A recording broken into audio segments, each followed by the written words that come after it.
Hey, folks. Wow. All right. So we had a little technical difficulty, but we got it all worked out. So good evening, good morning, good Hi, afternoon, Chuck. wherever you may be. So I've got my guests in here tonight, John and Diana, his lovely wife. I only asked John to come on so we could get his wife on the show. I'm just kidding, John. But I know, Diana, I've looked at your Instagram page, and man, some fantastic photos in there. I know you're an avid photographer. Thank you. You're absolutely welcome. And we're going to go through some of them as we just work through here. Some way or somehow, there's my beautiful daughter has to say, "Hey, Daddy, I love you, baby. Thanks for showing up." She always does. So we've got a few people in here now, and that'll continue to grow, I hope. And we'll get a lot of folks in here in the chat. Everybody's saying hello or morning to you, John and Diana. Let's see. Chad, Agnetha, Sanjay Patel, or Sanjay Patel. Yeah, I can't say it. I'm sorry, sir, Mr. Oh, Singh. that's a friend of mine, Sanjit. Okay. You should have him on the show. He is a world-renowned expert on hornbills. He's a professional photographer and concentrates on hornbills.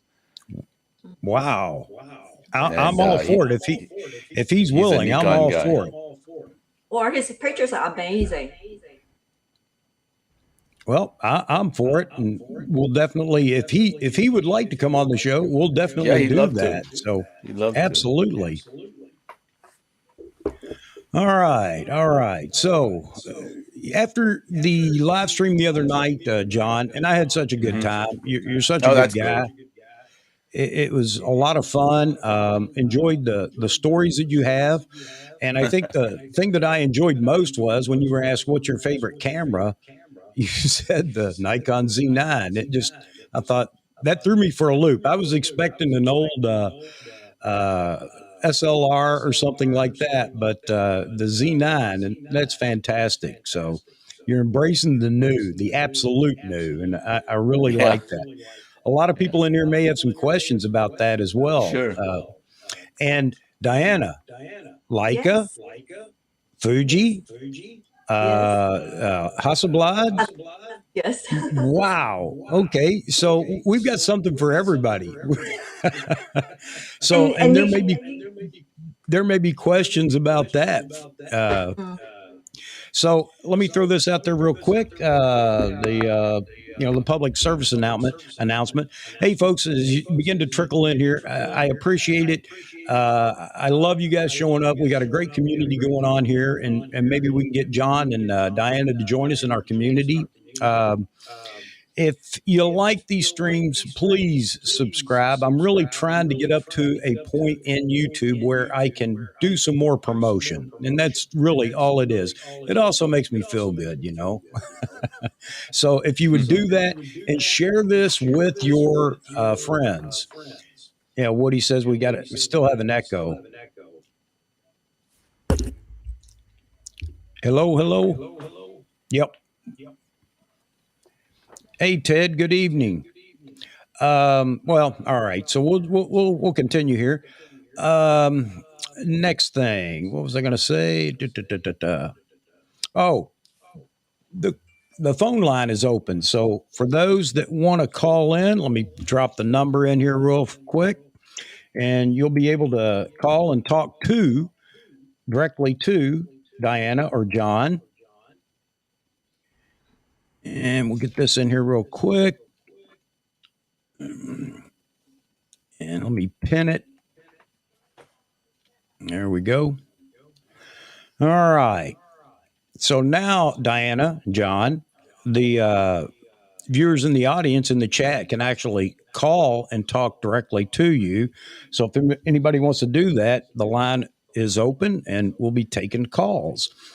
So John, you're a retired photojournalist. And now with your lovely wife, you guys travel quite a bit. And both of you are obviously avid photographers. Looking through your Instagram, And I know that you've got those pulled up, Diana and John, those photos. And if we have any problem with that, I'll just open it up here on my end. But um, which Hasselblad Roy wants to know, Diana? Um, the latest one that I use is a Hasselblad 907. I got it Okay. here. Also, this little squarish, beautiful Hasselblad. Uh, this is my love. I really love it.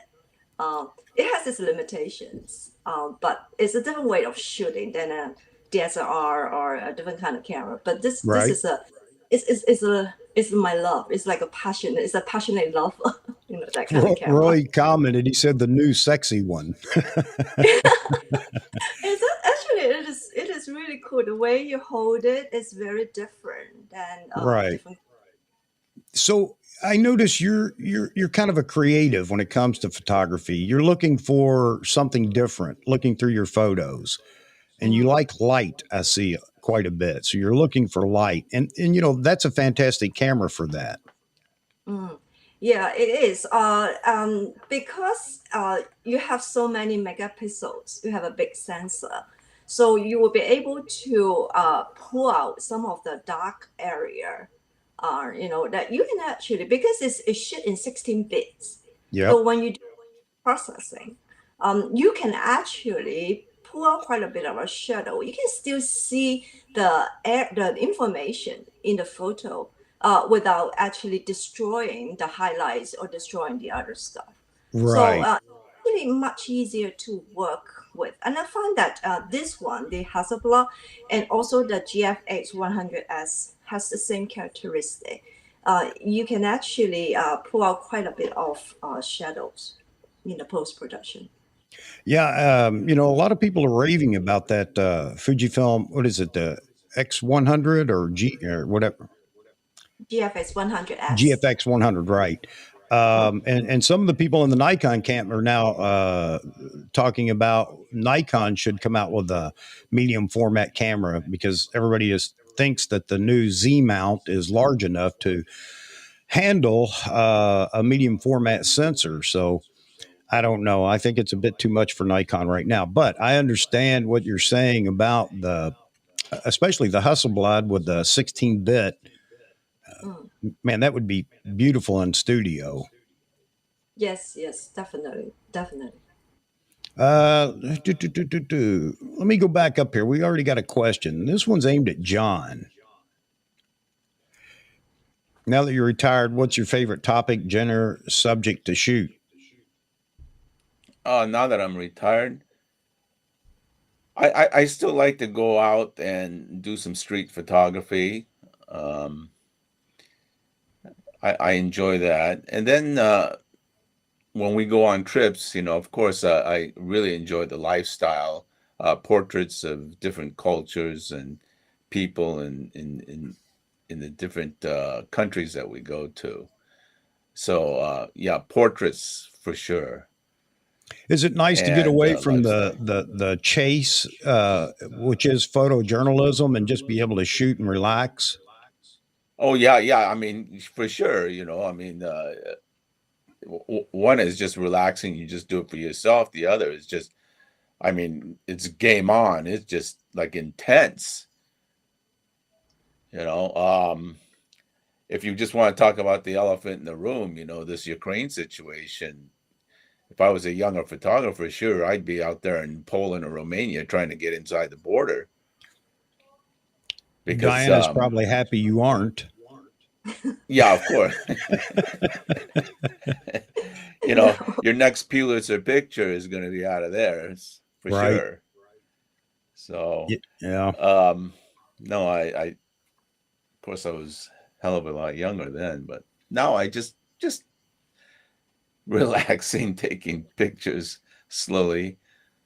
There's Um, nothing wrong with that. That's the fun in it. no, no, no, you know.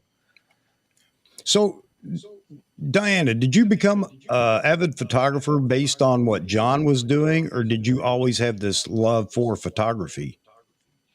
Actually, no, I don't have any like passion for photography in the beginning, but Right. John keep buying me cameras as Valentine's present, birthday present. I started off with a point and shoot, just a Canon point and shoot camera, and Right. then every occasion, Christmas, Thanksgiving, John would buy me another camera. And I think it's kind of his conspiracy to get me into. Well, And it's so, it's a great shared hobby now between the two of you, and with traveling and everything, it's got to be a lot of fun. yeah, it is. And in fact, actually, I think that it is very important for couples to do things together, to have a passion together, so that Hmm. they can, you know, the relationship is much better.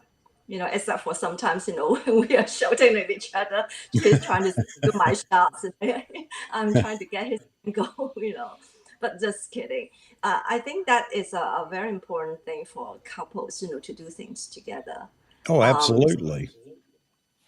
so then, he started off with this small little point and shoot. And then I look at his picture and I say, hey, wait a minute, how come you have better pictures than me? It must be the camera.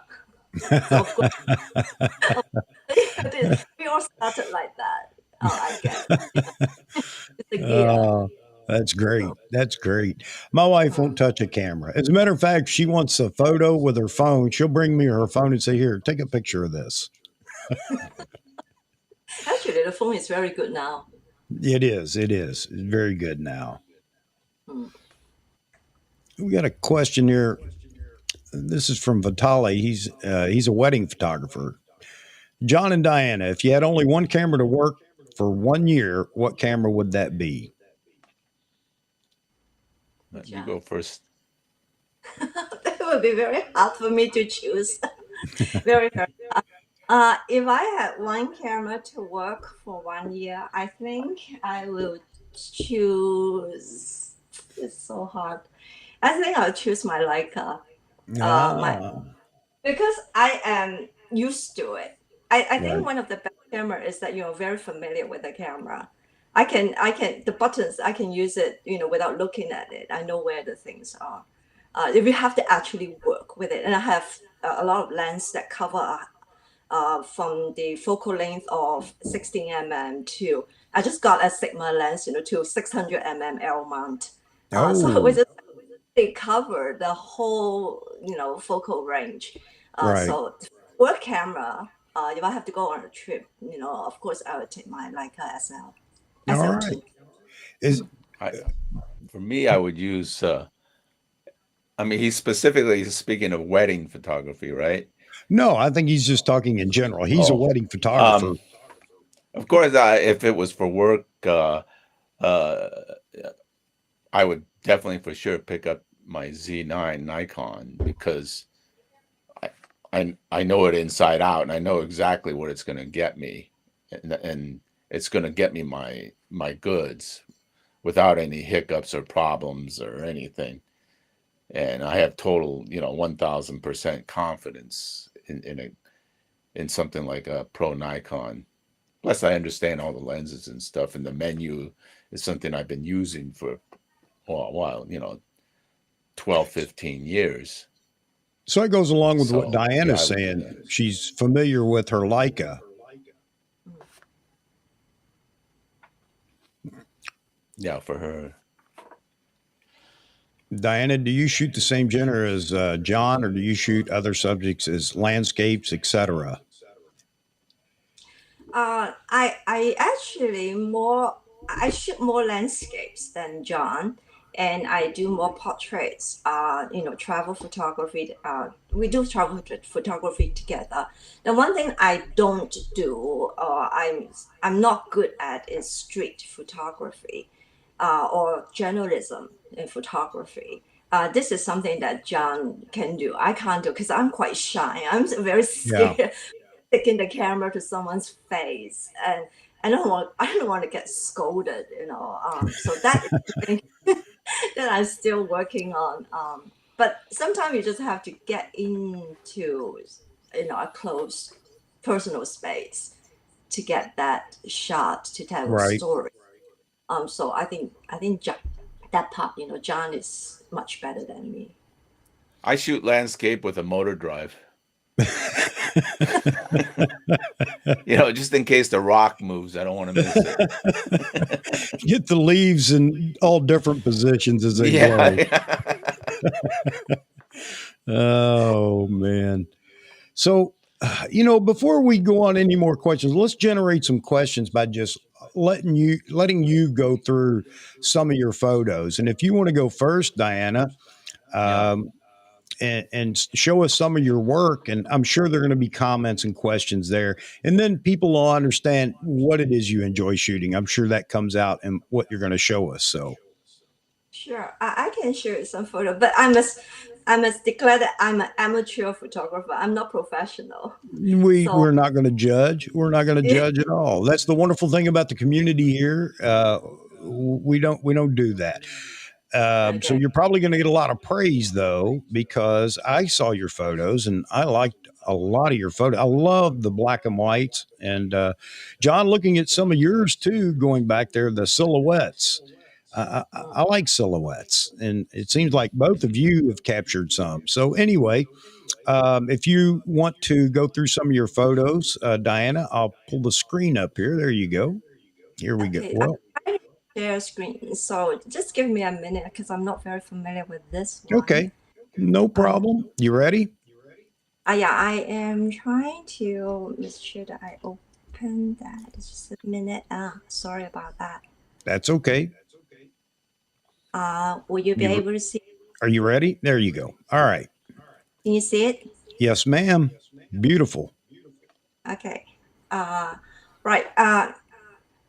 Can you see it? Oh, okay. Now it's still streaming. Okay. This is a photo that John and I. This is taken actually. It was taken actually by a Nikon camera. It was a D800 at that Oh, time. So it was taken in Africa when we went to Tanzania, and using a 600 mm f4 lens to take this shot. And then this is another photo.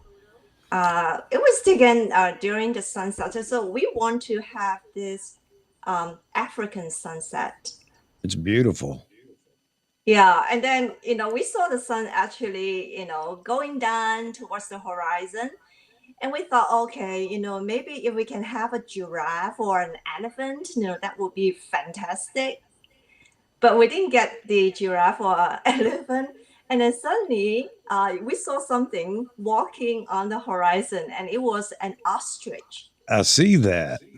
Yeah. So that was, that was really lucky that, we just wait and hope that, the ostrich, it walk, just in the right time so I can take a picture, like this. Yeah, it's beautiful, the color in that. Yeah, it is very rich, the sunset. This is picture of the impala, I think. And they are huddling together. This is another picture. If it is too fast or too slow, please let me know. I don't know whether I'm showing too fast or too slow. No, I think it's fine. And if somebody comments and wants to know more information, they'll let us know over in the chat window. So this is actually also another African picture of two elephants. And they were taken during the sunset. And our jeep would actually we stop to let them cross the road in front of us. And apparently, according to the guide, the mother elephant was actually showing the way to the younger elephant, to the baby elephant, which way to go by this motion. So, did you enjoy being over there in Africa? Oh yeah, I think I would love to go back one day and shoot again with different camera systems. And this is a picture of the wildebeest waiting to cross the Mara River. That's a huge thing. Every year, people go over just for that, the wildebeest migration crossing the river. Yeah, that's right. I think a lot of tourists they go there, to watch this natural phenomenon, Right. and then this is crossing, and then a crocodile, and then John and I, because of this photography, the love of photography, and it has brought us to many places. And this is one of the places that John and I went about 4 or 5 years ago, and it was beautiful. It's Greenland. Right. Beautiful. A lot of iceberg, and this is a ship that we were on. There were altogether two ships. So we were on this, and then we go around the area. I can forget the name of that. So we see all the iceberg, and we're able to see the northern light or aurora. Oh, yeah. And that was quite kind of cool. We have somebody in the chat. He's here often on the live streams that shoots the aurora up in Canada. Oh yeah, that will be nice. I got a question here that goes back to one of your pictures. Does shooting in Africa present difficult issues due to the heat distortion? Is it hard to get the sharp images? You know, the heat waves that you see off in the distance often, did that affect any of the photos, or does it? Well, we were there. Actually, when we were there, it wasn't that hot. Especially during the evening, it wasn't really that hot. Not that I remember. It's not as hot as like Malaysia sometimes. I didn't actually have that issue. Okay. So another place that John and I went to, is Mongolia, and I was showing some pictures. This is a game that this is Mongolia. It's just like beautiful. And John and I were saying that, oh, this place kind of looked like, the landscape looked like Montana. I don't know whether it is true. I've been to Montana once. Yeah, I can see that. So this is we can see the girl. This is a place that we stay, the girl camps, and these are the people that are eco hunters. And I've been going back for about 3 years to photograph them. And we make friends with them, we stay with them, and then we try to live the life, we try to understand the way of life, which is really, really different from us. Right. And that's the fun of travel too, is understanding the culture and then trying to capture that in your photos. Yeah. And you actually learn about them, and actually you learn about yourselves during this kind of trip, because the conditions, living conditions are just so primitive, and so you really have to adjust. And you learn a lot about how you can actually adapt to new environment. John, you said that you guys you either did or you want to go up to where the reindeer herders are. Yeah, we went up in 2019. They're one of the last of the nomadic reindeer herders. I think I have some photos. And these are beautiful photos, by the way. There you go. Yeah, they go between southern Russia and northern Mongolia, so they're kind of like a lost tribe. And if you notice, they live in these teepees, which are very similar to the Native American teepees. Right. So there must be a relationship between this teepee thing.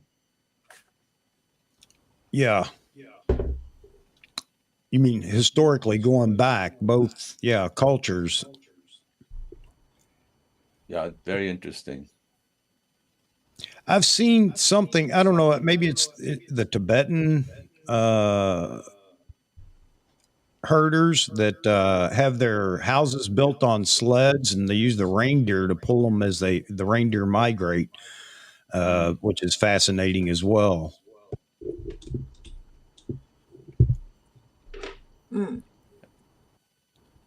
Agnetha asks, so it's hot and bright in Africa, obviously. Did you use any filters on your lenses, or are you just shooting the lens? Is that for me the question? Yeah, Diana. Yeah. Yeah. I use polarizer. The drop-in polarizer. Yeah, polarizer just to cut the light, the haze a little. Okay. And other than that, no, I didn't use any filter there. Okay. Mm. Yeah, I very seldom use them myself, and I should sometimes, and it causes me problems later in post. Mm. So I mean, like there are other photographs just now I skip, or like Yeah. I like to. We want to see these. These are beautiful. Okay, so these are the pictures in Mongolia, which I took, and this is she is an eagle huntress. She was only 12 years old, and Wow. yeah, it's amazing. This young girl, and she can ride. She have great horse riding skills, and she was able to handle this golden eagle. And these eagles are quite big. They are almost like 7 to 8 kilos each. And she was able to put it in her arm. And it's just amazing to see, what they can. I mean, it's like the pet. They keep them for just a few years and then they let them leave them back into the wild. Is that right? That's true. They keep it for 5 years, and Okay. then they let them go back to the wild. They're beautiful birds too. Mm. They're But very beautiful. now, what are you capturing these photos on? I'm curious because the color's fantastic. I like the depth. These are done with the Leica SL type 601, which is the first the SL type 601, Mhm. and with the lens, I think I use a long lens for this one. It is a 9280. Okay. It was a 9280. It's a beautiful Um, photo. these are all captured by Leica SL. That's another fantastic photo. This was actually quite fun because the horses were running towards me, and I was quite scared. And once it filled the frame, I better get out of the way. Were you standing in the water? Yes, I was standing in the water, and it's like directly in front of them, and they were really running fast. Yeah, that's just a fantastic photo. Yeah, it's perfect. Your composition, and everything. And I don't want to get into all that technical stuff, but it's just a beautiful photo. Thank you. And this one, I did it with a little post in the Photoshop to make it a little bit more artistic. And this one was captured by Leica SL with a Nautilus as a 75 mm f1.25 lens. And Great. low light is fantastic for that kind of lens, the Nautilus lenses. That's a great capture with just the light on his face there. Mm. Yeah, so, and then there's some others, this is a game. And also what I like portraiture like that. It was actually done without any lighting. It's just using electro light. Man, that's beautiful. Yeah, so, and I asked them to sit, in a girl, inside the girl, the little tent. And Right. up on top, they have a little opening. So I asked if they can open the top of the girl cam so that the light can shine through the cam and just give me enough lighting to capture these images. Oh, I love it. It's got a little drama to it. Beautiful. The colors are beautiful. And this is funny because this is the second time I took these pictures in the second trip to Mongolia, and I brought along a backdrop, so I just hang it up, using two pics, and then just hang up in a girl, and I asked them, I said, can you just sit there and then let me take some photo of the traditional outfit, the Mongolians outfit, and these two young teenagers, helped me, that was So actually very. those are fantastic. Do they ever ask you for a photo, a copy of a photo or anything like that? And do you ever offer that or give it to them? Yes, I did. And after I returned, I sent them the pictures, all the pictures I sent them back, so that they can enjoy it. They must love that because those are great portraits. That's something I know they would love to hang on to. I'm sure they loved seeing it on the back of the camera. Oh, I showed them immediately, and then they said, Hmm. "Oh, wow, I can actually look like that." And it's like, oh, so after that, I sent them a copy, and That's great. they were very happy. That's great. Uh, Gustavo asks a question, Diana. Where do you stay when you're doing this photography of the nomadic people? We stay with them. Like for the eagle hunters, we stay with them. They set up another girl for us. When we Wow. were at the reindeer, we stayed inside this teepee. It was actually quite harsh for us, but yeah, we stayed with them for 3 days. Okay. Mm. So is that through a tour? Or is that guided, or is it something that you guys have established and you just go and coordinate all this yourself? We actually have a friend, a guy. Now he's our friend, and then he will help us, set up, the logistics, the itinerary, and all that. And then and also he has to help us, do the translation because we don't speak their language. Okay. Somebody just asked that question. Do you speak their language? You answered it. Good. Now I speak a little because since we became friends, the young girls, the eagle huntress, Algeria, her name, and she starts texting me through Facebook, and then I have to use Google Translate, and she speaks Kazakh, and so I start learning Kazakh, with her now. Wow. That's great. Yeah, that is fantastic. John, what's your role when you're there with your I carry your gear. Well, that's great. That's great. That's great. No, John is very, one thing about having a husband, who has the same hobby, he always let me take the shot first. I mean, that's very nice of That's great, John. You're a good man. You're a good man. Yeah. You know how to keep a happy home. Oh yeah. The wife's happy. I'm happy. Well, it's great that you guys shoot together, and again, now you can shoot for art and whatever you want. Um, did you ever, John? Did you ever tire of photography? Obviously, you didn't because you continue to buy cameras and you're continuing to shoot. But a lot of people, a mechanic, he doesn't want to work on his own car. Oh, we got a caller. Hang on a Oh, second. great. Yes, sir.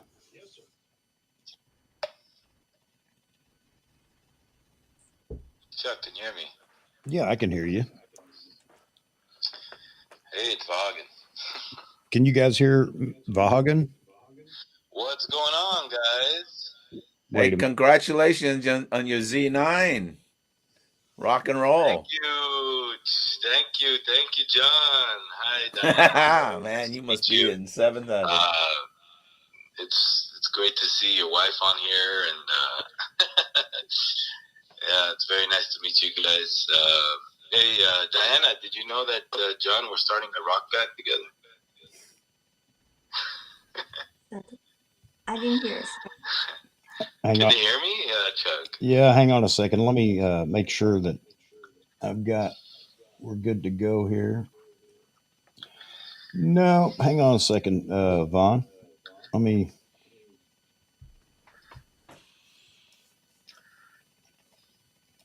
Have to do this every now and then for whatever reason it wants to. Oh, Sure.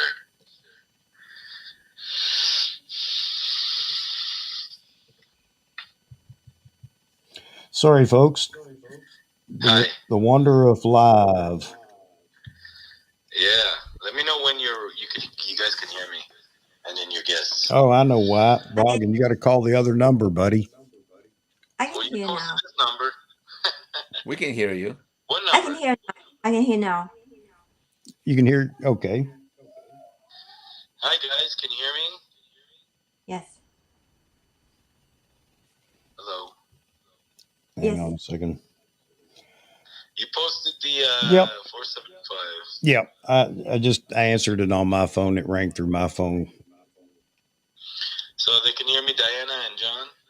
Yes. Yeah. Hey guys, how are you? Well, first of all, Diana, do you know that me and John are starting a rock band? Huh?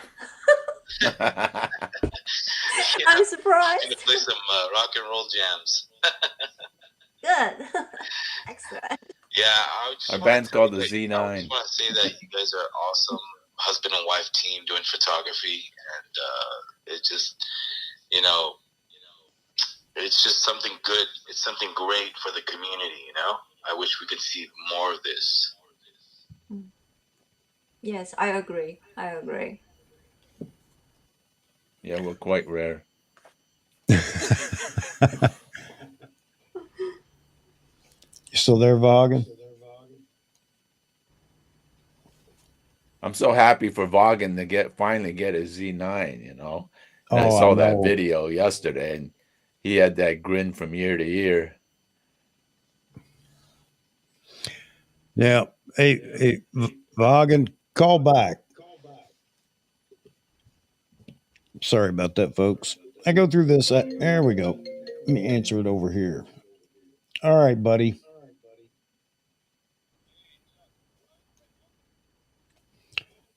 Yeah, my phone keeps picking it up. I gotta shut my phone off.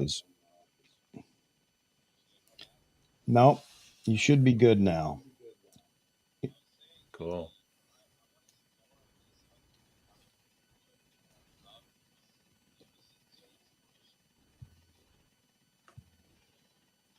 Yeah, can you guys hear Vaughan? Is he talking now? Go ahead, Vaughan.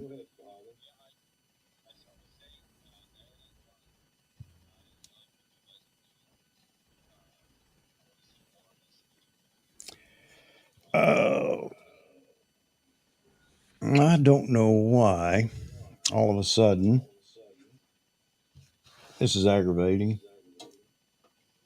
Aggravating, so everything's up. Vaughan, I don't know why. All of a sudden,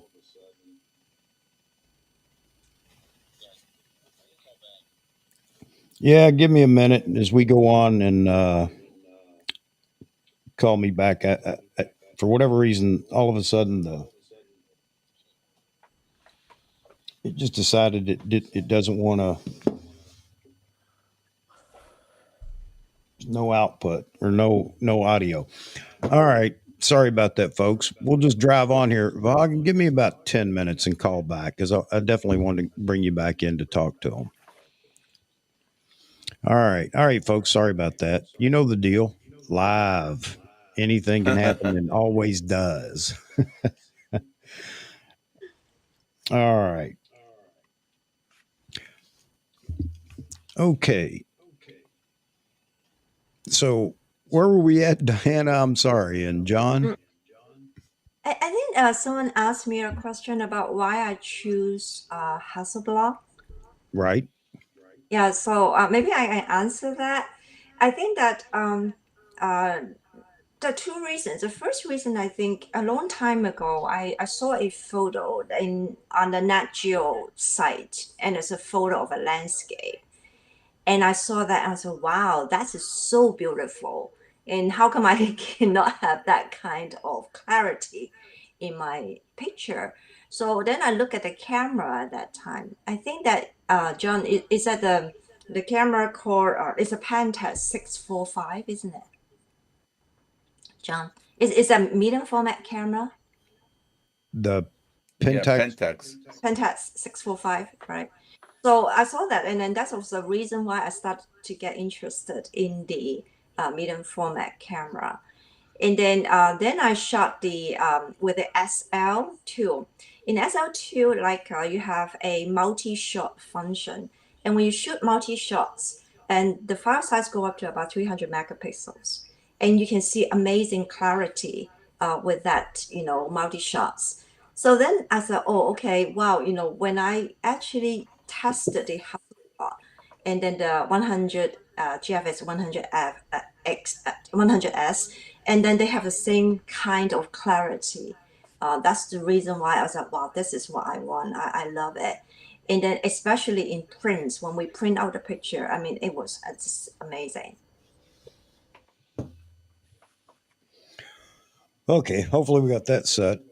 So you saw it. You saw a photo from the camera and decided, hey, I'd like to I like look at that that. clarity. I Yeah. like that lens.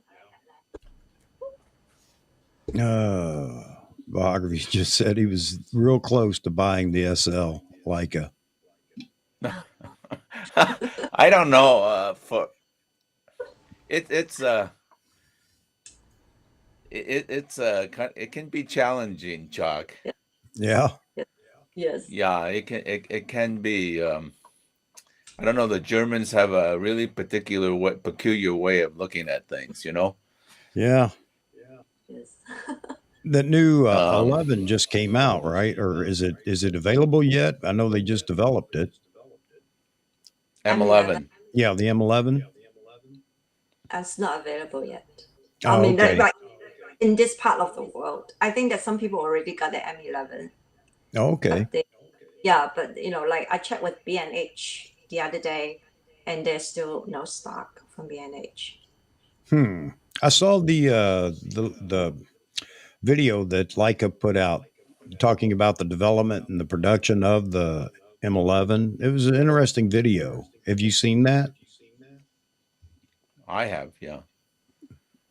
It was like a video that they Right. like a Germany put out.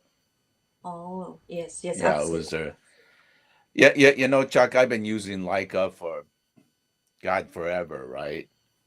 And yeah, it's a beautiful camera without a doubt, okay? It is And you definitely beautiful. pay for it. The lenses are outstanding, and the lenses are even better. But there's some big caveats on this.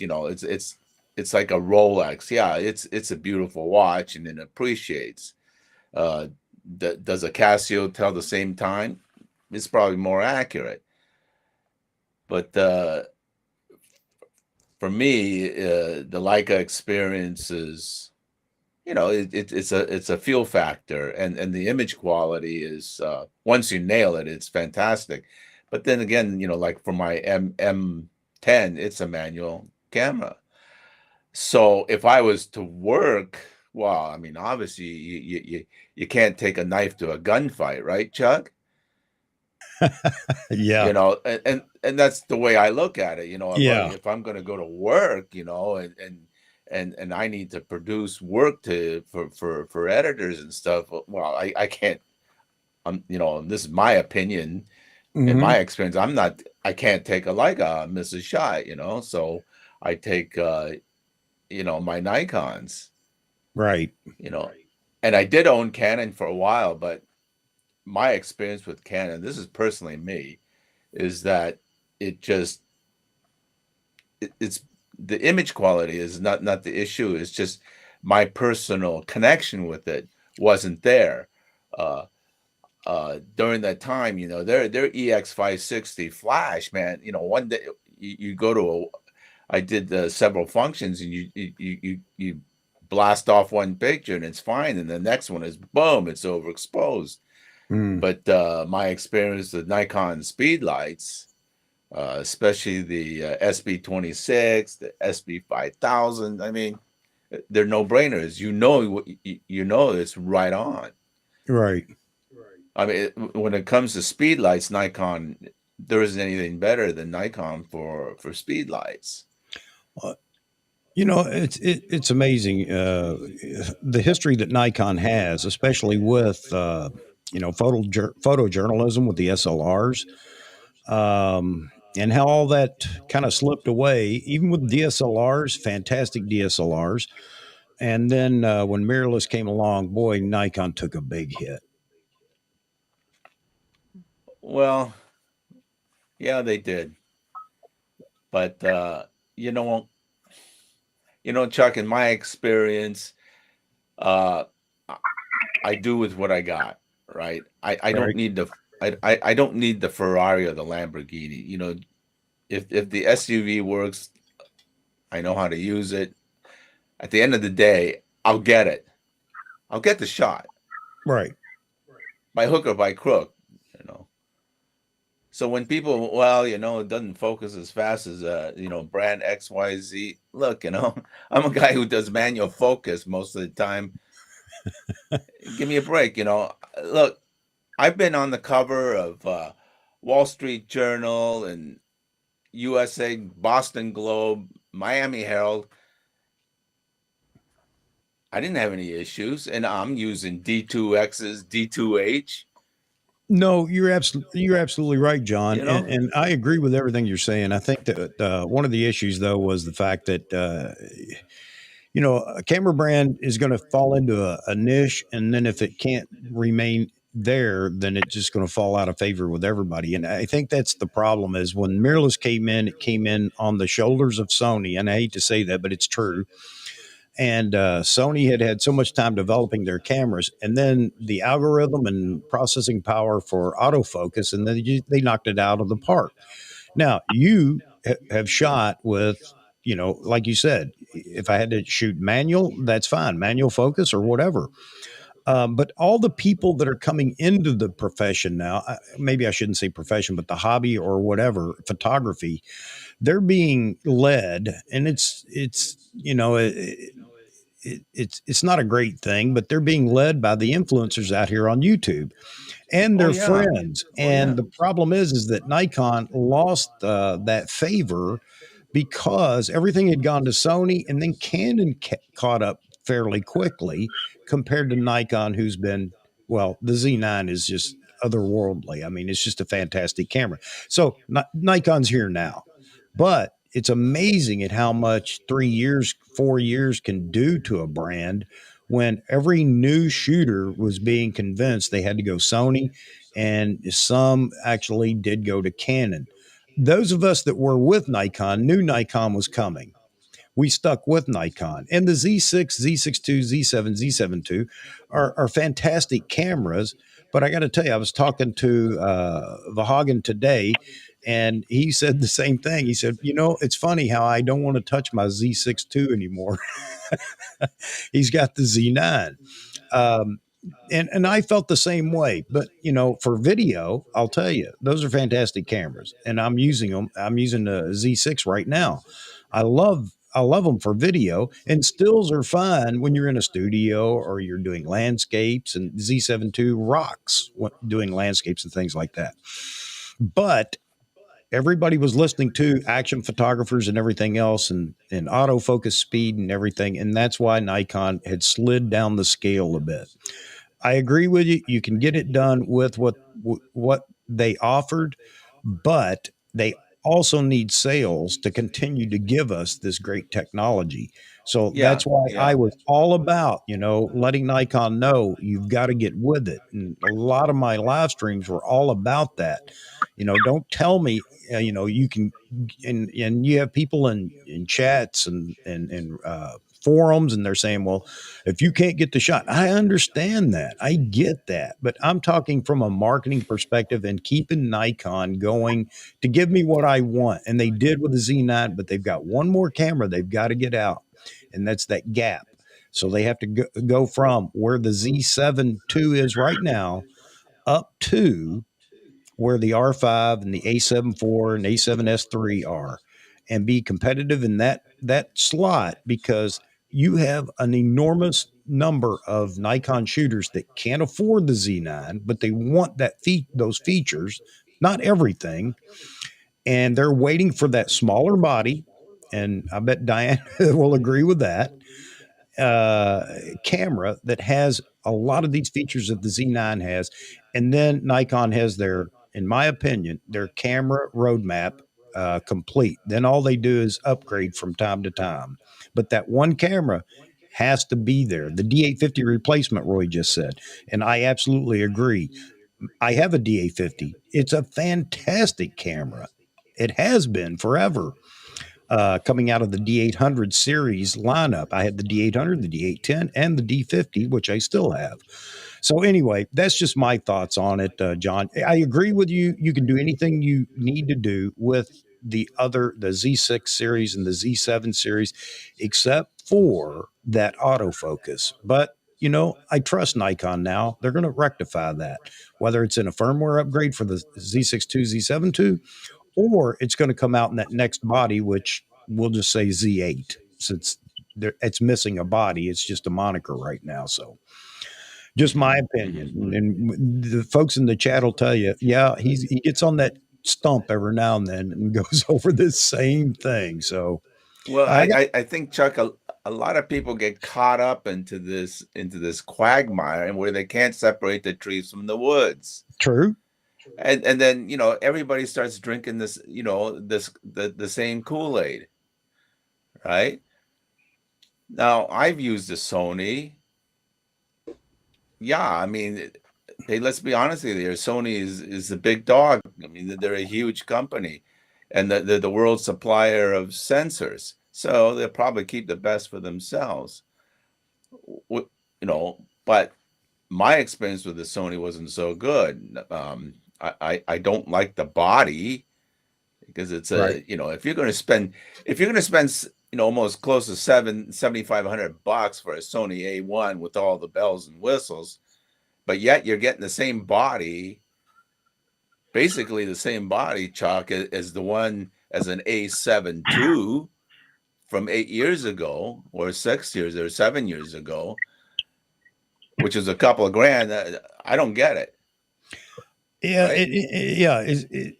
But I hear you, John. But hey, Chuck, can you hear me? Yeah, I got you. Can you guys hear Vahagen? Yeah. Yeah. All Hey, guys. Go ahead, Vahagen. How are you, John and Diana? Good. Well, I'm all excited about your trip to George's camera and getting that piece. You saw that, huh? Oh, yeah. Yeah. Well, first of all, I want to congratulate you guys. You guys are a big inspiration to the world. I wish I could see more husband and wife photographers doing what you guys are doing. You guys are a big inspiration to many, many in the world. Thank you. Oh, thanks. We really. So, well, Diana is, when she gets into something, she goes full bore. I don't want it cheap. I want the best money can buy. Otherwise, don't do it. Yep. Yeah. I have a direct. Sorry. Oh, go ahead, Diana. Sorry. No, I think one thing about the husband and wife team is, this, if I can give one piece of advice to all the husbands out there, don't ever teach your wife how to shoot. And John is very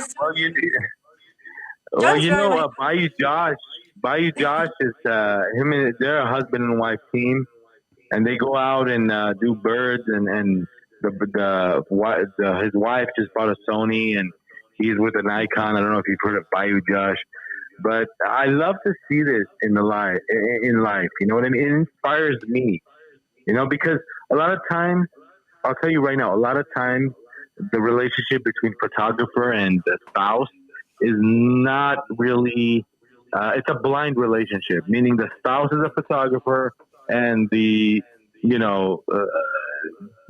significant other, it has nothing to do with it and doesn't know what we're talking about. Yeah. Yeah, never teach your wife two things: how to drive and how to take pictures. Well, dude, you got a good thing going on, man. John, you got a good thing going on here. I'm always asking her. So money. Oh, me, man, we love that. Yeah, well, I mean, it's a good thing that she likes another brand, though, because that way she's not taking his camera and he's not taking hers. It's not good for the pocketbook, Chuck. Oh, I know that, but your spouse, whether it's the husband or the wife, is going to find a way to spend money regardless. So that's That's true. That's I true. gotta. Well, my friend, I have my a. buddy used to tell me the money isn't yours until you spend it. I have a question for John and Diana. What can we do as photographers in this generation to inspire the young photographers that are coming up? I know we're older. I know all the listeners are older. What about the young generation that's growing up right now? What can we do to inspire them? Is photography dying in their hearts and their minds? Diana? Well, I don't know. I would think that I belong to the younger generation. No, just kidding. I think the younger generation, they look at photography quite differently. They do not like the things that we like. Mhm. They have a different way of looking at what constitute a good photograph. The yardsticks are quite different than ours. So they're very into film right now, film camera, and that I do not know. But I think that for the younger generation, one thing they have to learn about is that you got to get the basics correct. The basics of photography correct first before you get creative and all that. They actually are quite creative, but sometimes the basics you can tell that the basics is not there yet. So I think that's what I would say. I don't know. Maybe John, you can answer that. Yeah. I would have to say, Vog, that I've seen some of these young photographers, and some of the things they've done, and these are working photographers, right? I mean, they must be in their like mid-20s, late 20s, and I've seen them do their work, and I just go, oh my God, I can't believe what's going on. For example, I'll give you a good example. I used to do, in commercial work, we do a lot of food photography, and food photography is extremely, extremely difficult. You really got to know your lighting. Usually work with a food stylist, and you work with a chef or a cook, and then they cook it up, the dishes to a certain point, and it can't be 100% cooked, like they serve you, because it has to maintain its freshness when you shoot. Now, I've seen these young photographers use natural light from the window to shoot food, right? Now, when I look at food photography, the chef is an artist, correct? yes. He makes this beautiful dish. It's his work. It's his art. He went to school for this, and he presents it. So you, as a photographer, as a pro, you need to bring his artwork to its finest image. Now, these guys are putting it under natural light. So I asked them, this guy's doing this food photography and using light from the window. Well, what's that do? Number one, it creates all these shadows under the lettuce. It creates shadows under the carrots. The mashed potato looks like the white balance is not correct. It looks like shit. So, and I said to him, well, why don't you? Oh, natural light. Then it looks nicer. I said, okay, fine. What time is it? He said, oh, it's 10 o'clock. All right, fine. So what happens at 10:15 and 10:20, 11 o'clock? What's going to happen? What happens at noon? All the lights Where's that changing. sun going to go? Yeah, overhead. Well, the sun's going to, the earth is moving. Yeah. Right? The earth moves. So what are you going to do? Keep adjusting? Your light temperature changes. Your Kelvin changes. Everything changes. Nothing's consistent.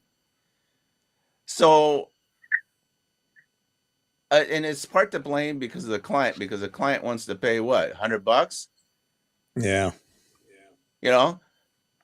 I was charging 1,000. Now it's 100. And wow, Yeah. course, they're just going to use it for their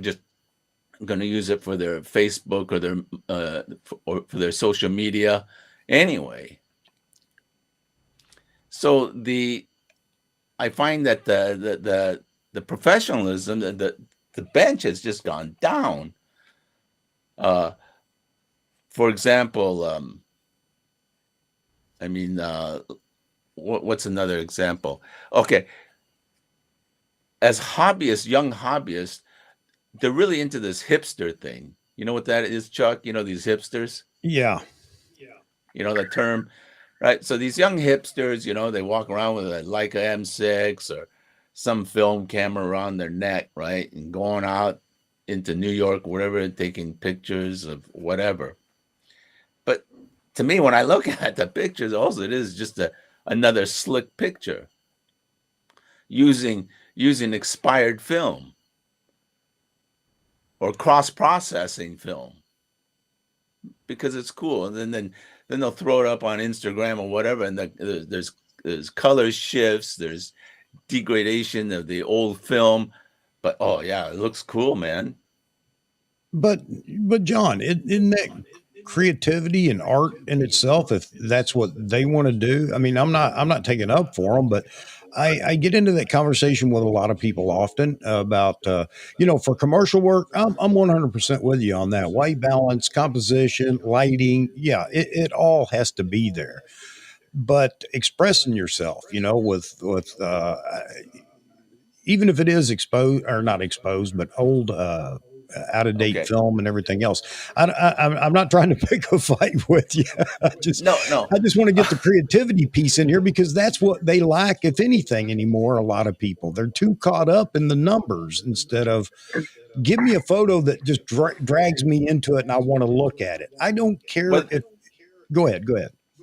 See, Chuck, there's a fine line between copying some works and inspiration. Okay. All right. Now, for me personally, there's three elements you got to have in an image to say it's a good picture. Number one, it has to be sharp. Number two, it has to be composed properly. Number three, which is the most difficult, it has to tell a story. All right. That's like I mentioned the other day, and that's just me. Now that's one picture. If you get three more, now you got a photo essay. Correct? Yeah. Now, as far as creativity is a very subjective term. Yes, it is. Now, but there are guidelines to creativity, and maybe Diana could explain more on the creativity aspect since she's an art major. And this is where it makes a difference. Why don't you try to explain that, Diana? I think that just this is my personal opinion only. I majored in fine arts at school, and so when I look at a certain piece of artwork, even for art, there's a lot of creativity, and you also push the envelope a lot.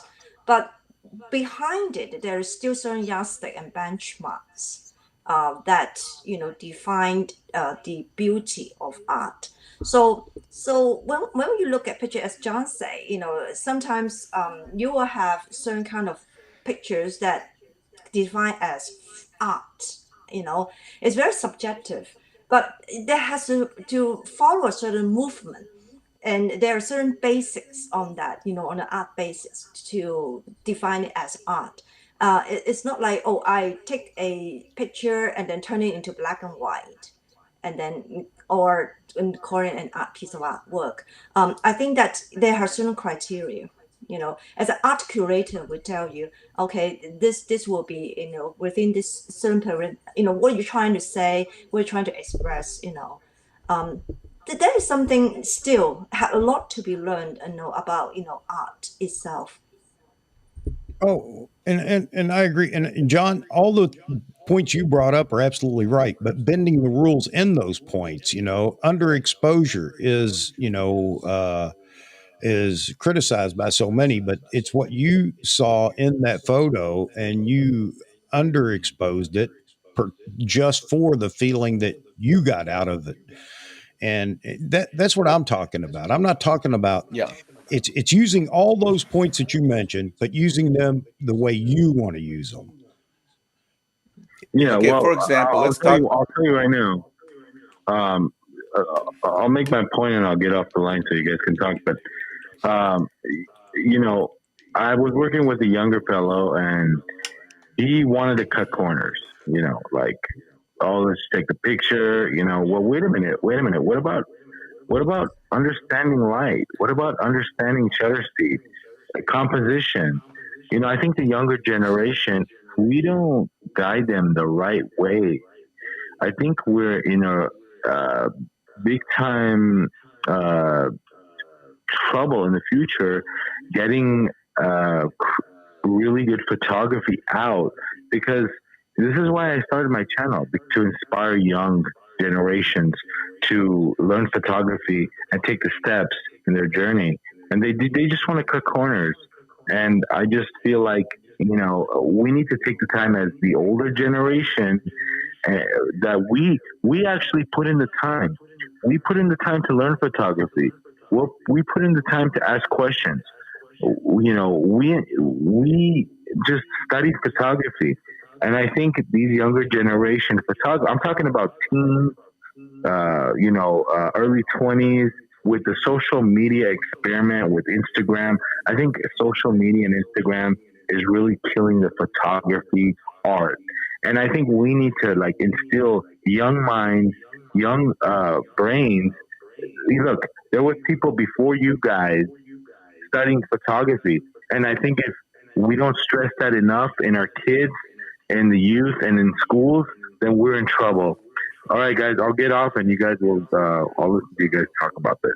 Rock and roll. All right, buddy, go shoot some photos on that Z9. You got any advice for him, John, on his Z9? Oh yeah, I wanted to tell you this story, Vog. The day after I met with you guys, I met with a friend of mine who's he's a wildlife photographer in the jungles, and he was loaned a Z9, and this is in deep jungle where it's the high moisture rate, and he was saying that, and he's a Nikon user, but he was saying that the tracking is quite difficult to shoot birds when they're under trees or under a leaf in the shadows. Number one, number two, the plate on top, the glass, what do you call that, display, it started to steam up, and moisture started to get inside. So he noticed that On the Z9. and then he got this is a brand new one. And then there was some error messages about, I think I saw this error message before on the user site, something about restart or press the shutter or something, and it came up a couple of times. You seen that, right, Chuck? Yeah. I haven't had it yet, but I've seen a few people, quite a few people talking about that. Some even having to take the battery out and put it back in. Right, exactly. So, so he took it back to the Nikon dealer or distributor, and say, hey, this is what it is. Better relay it out and see if it gets some software to sort this out or whatever. Yeah. The physical problem of the steam buildup or moisture buildup under the screen or whatever, that obviously can't be a firmware update. But I have seen them talking about the error message, and everybody's hoping that Nikon's listening, and that's going to be part of a firmware update coming soon. Most of the users, Nikon users, are using it now are in climates that are winter climates or in a more moderate climate. But when you're in the jungles of East Malaysia, I mean, it's jungle, right, in the classic sense, with the humidity is 100%. Wow, that's And significant. I hadn't heard about the humidity build or the moisture buildup under the well, screen or whatever. That's I'll send you Chuck, the in pic. California, we don't have a problem with that. yeah. Hey, Well, yeah, I Diana, mean, well, as Southern a Leica California. SL user and a Hasselblad and a Fuji 100 GFX user, what does she think of the Nikon Z9? Me? No, I Yeah. actually I ordered a Nikon. I ordered a Nikon C9. John is showing something. Oh yeah. She's getting the Z9. Good. Yeah, I actually ordered a Z9, but then I decided against it because the reason why I ordered the Z9 is that when I shoot the SL, I shoot with a high speed continuous, and there was an issue with the battery. There was an error message. I don't know whether it's a battery or the chip. So basically, when you are in half battery, you can't shoot anymore for this SL2. So I was quite frustrated with it. But at the end of the day, SL2 is not meant to be a sport camera. So then I ordered a Z9. That I decided against it because it's quite heavy and quite big in terms of the size for me, and my hand is smaller. So then I decided against that, and I let John, test it first and see how it goes. Well, you know what? You guys are doing a great job, Chuck. Rock and roll. You're doing a great job with this live stream, and you guys keep on rocking. And I'll get off the phone so you'll have other callers call and ask questions. Rock and roll, guys. Nice to see you guys here. Okay, rock and roll. Thanks. Chuck, can I show a couple of my pictures? Yes, we got to get to your photos here. Then I can explain the.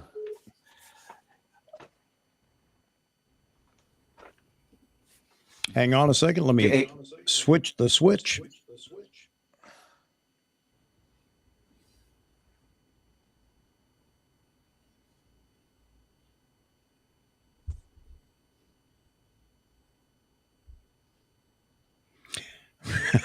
Thank you. Hey, good. Yeah, Jeffrey Neville is saying had AF issues that are common with the Z9 shooting birds. My issues are not unusual in talking with folks on other channel. Keep hearing the next firmware update is a lot more than just the 8K 60p. Yeah, I've heard that as well.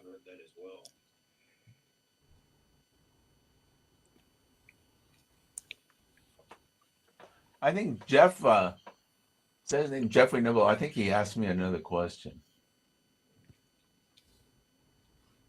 I don't know, but on the water resistant or weather resistant and everything else with my DSLRs, look, I got them to shoot, and I was out in drizzling rain. I was out in snow and everything else. I think the humidity, as you were talking, John, that's a different animal, though. Yeah, that's a whole different ball of wax. Right.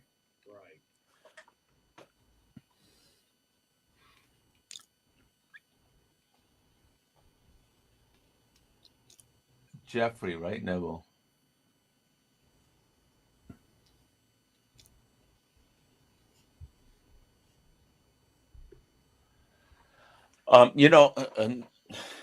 Hey, Chuck? Yes, sir. I just make a comment on Vogg's YouTube the other day. Somebody wrote a comment, and he asked me what kind of advice I could give him if he wants to get into become a professional photographer, right? Right. And so I said, here's what I suggest, and it doesn't cost anything; it's free. And this is what I did. Say for example, two examples. One example would be if you want to be a fashion photographer. Say you really want to be like Annie Leibovitz. This is your deal. You really want to do, okay? And I said the first thing you should do, and I strongly suggest, and it's free or very cheap, go to a yard sale and try to find some old Vogue and Harper's Bazaar magazines. You know, the old ones? Right. Take a look at the pictures, study them, tear them out, find out who the photographer is. Ask yourself, who took those pictures? Who's the photographer? Do some more research on it. Find out their history. And write down why you like it and keep them. All right. And I said, this will help you out a lot. Now, Vogue magazine, every year, Italian Vogue has one special issue. And in that issue, there is no advertisements. So we're talking huge money, right? Right. And some of the pictures you look at, say on a front page, say in a full spread on one page, the other page on the left will be completely blank white. Now, why is that? Because they want you to look just at that one picture. Right. And you know how expensive it is to keep a white blank page on a Vogue magazine? That's like dead air in a radio station. Exactly. So we're talking big money. So that's what I suggested. Number two, if you really want to become, say like a Nat Geo photographer, go to the yard sales, pick up the old Nat Geo magazines, study them, especially the old ones. Find out who the photographer is, study their work, look at them, look at the spread, because a Nat Geo photographer will always generally work with a writer.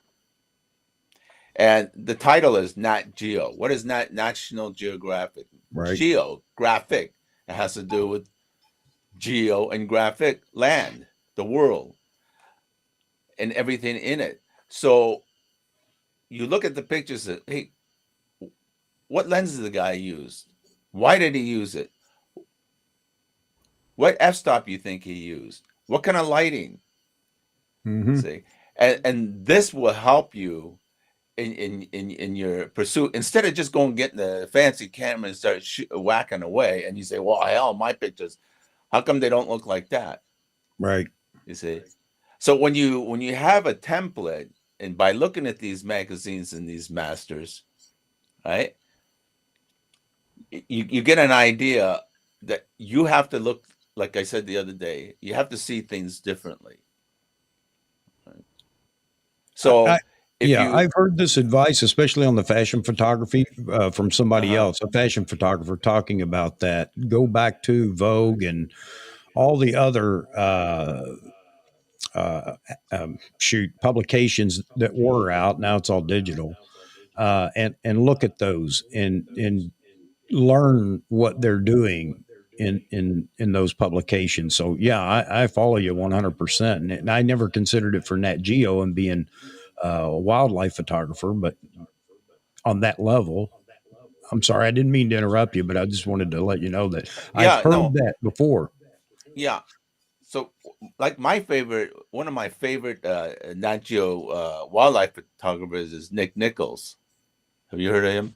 No, I can't say I have. You look him up. I mean, this guy is insane. I mean, this guy is hardcore. Nichols.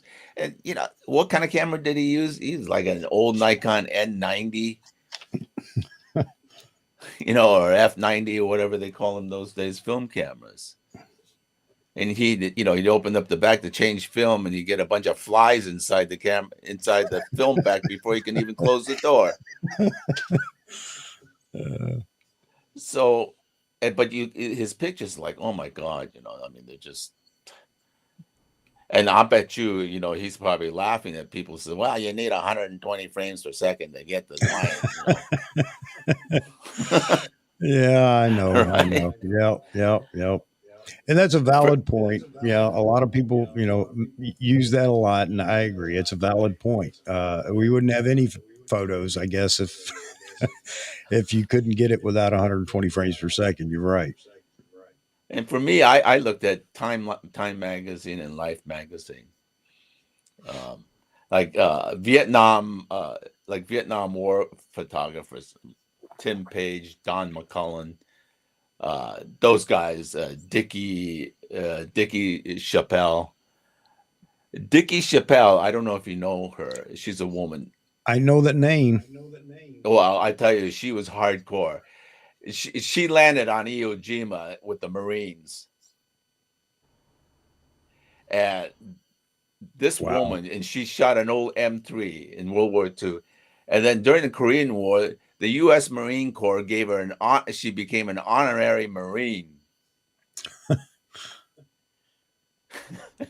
Unfortunately, she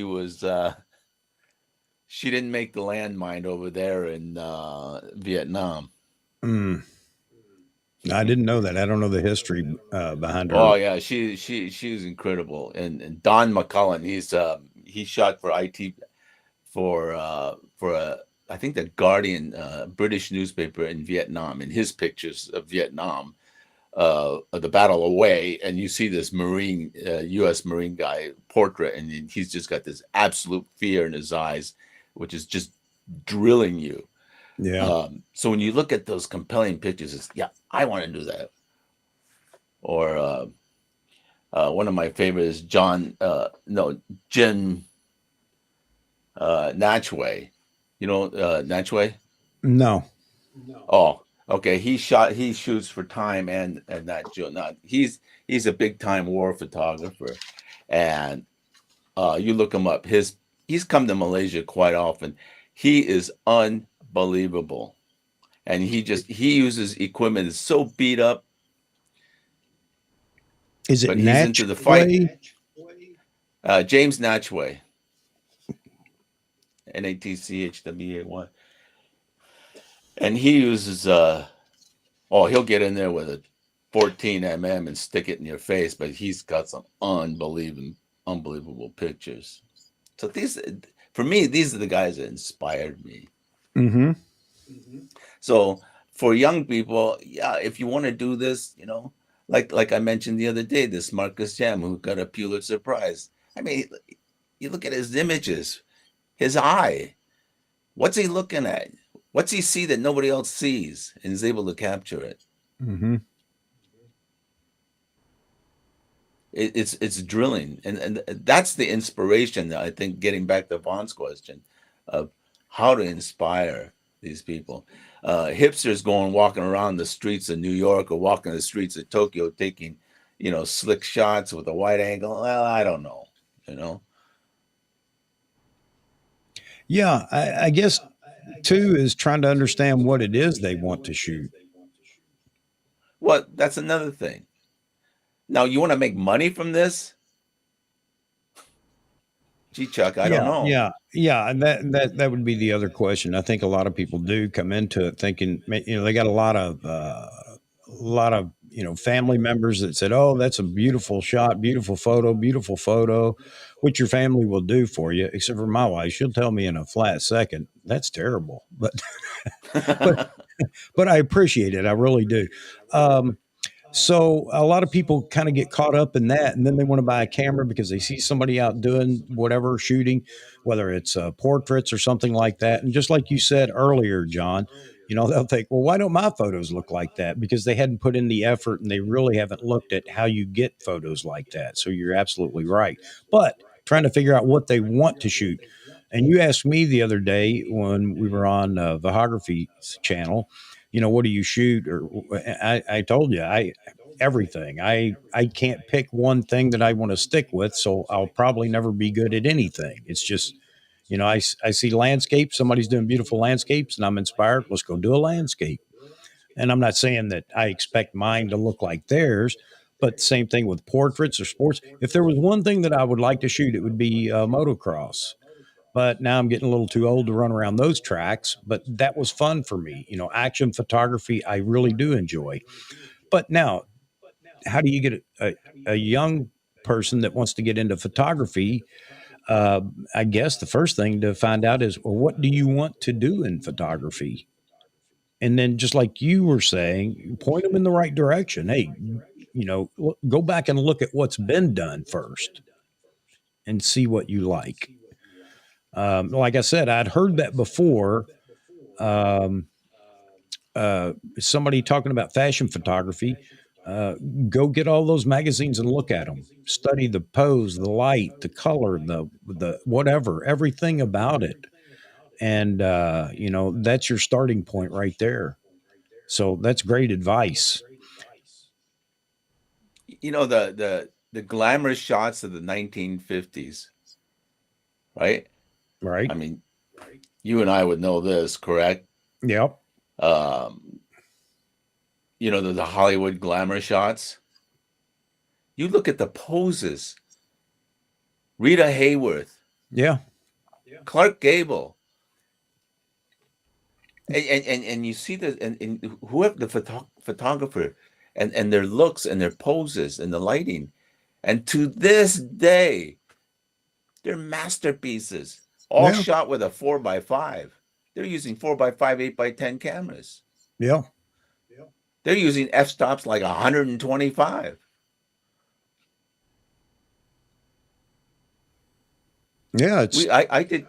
We did commercial shoots, like shooting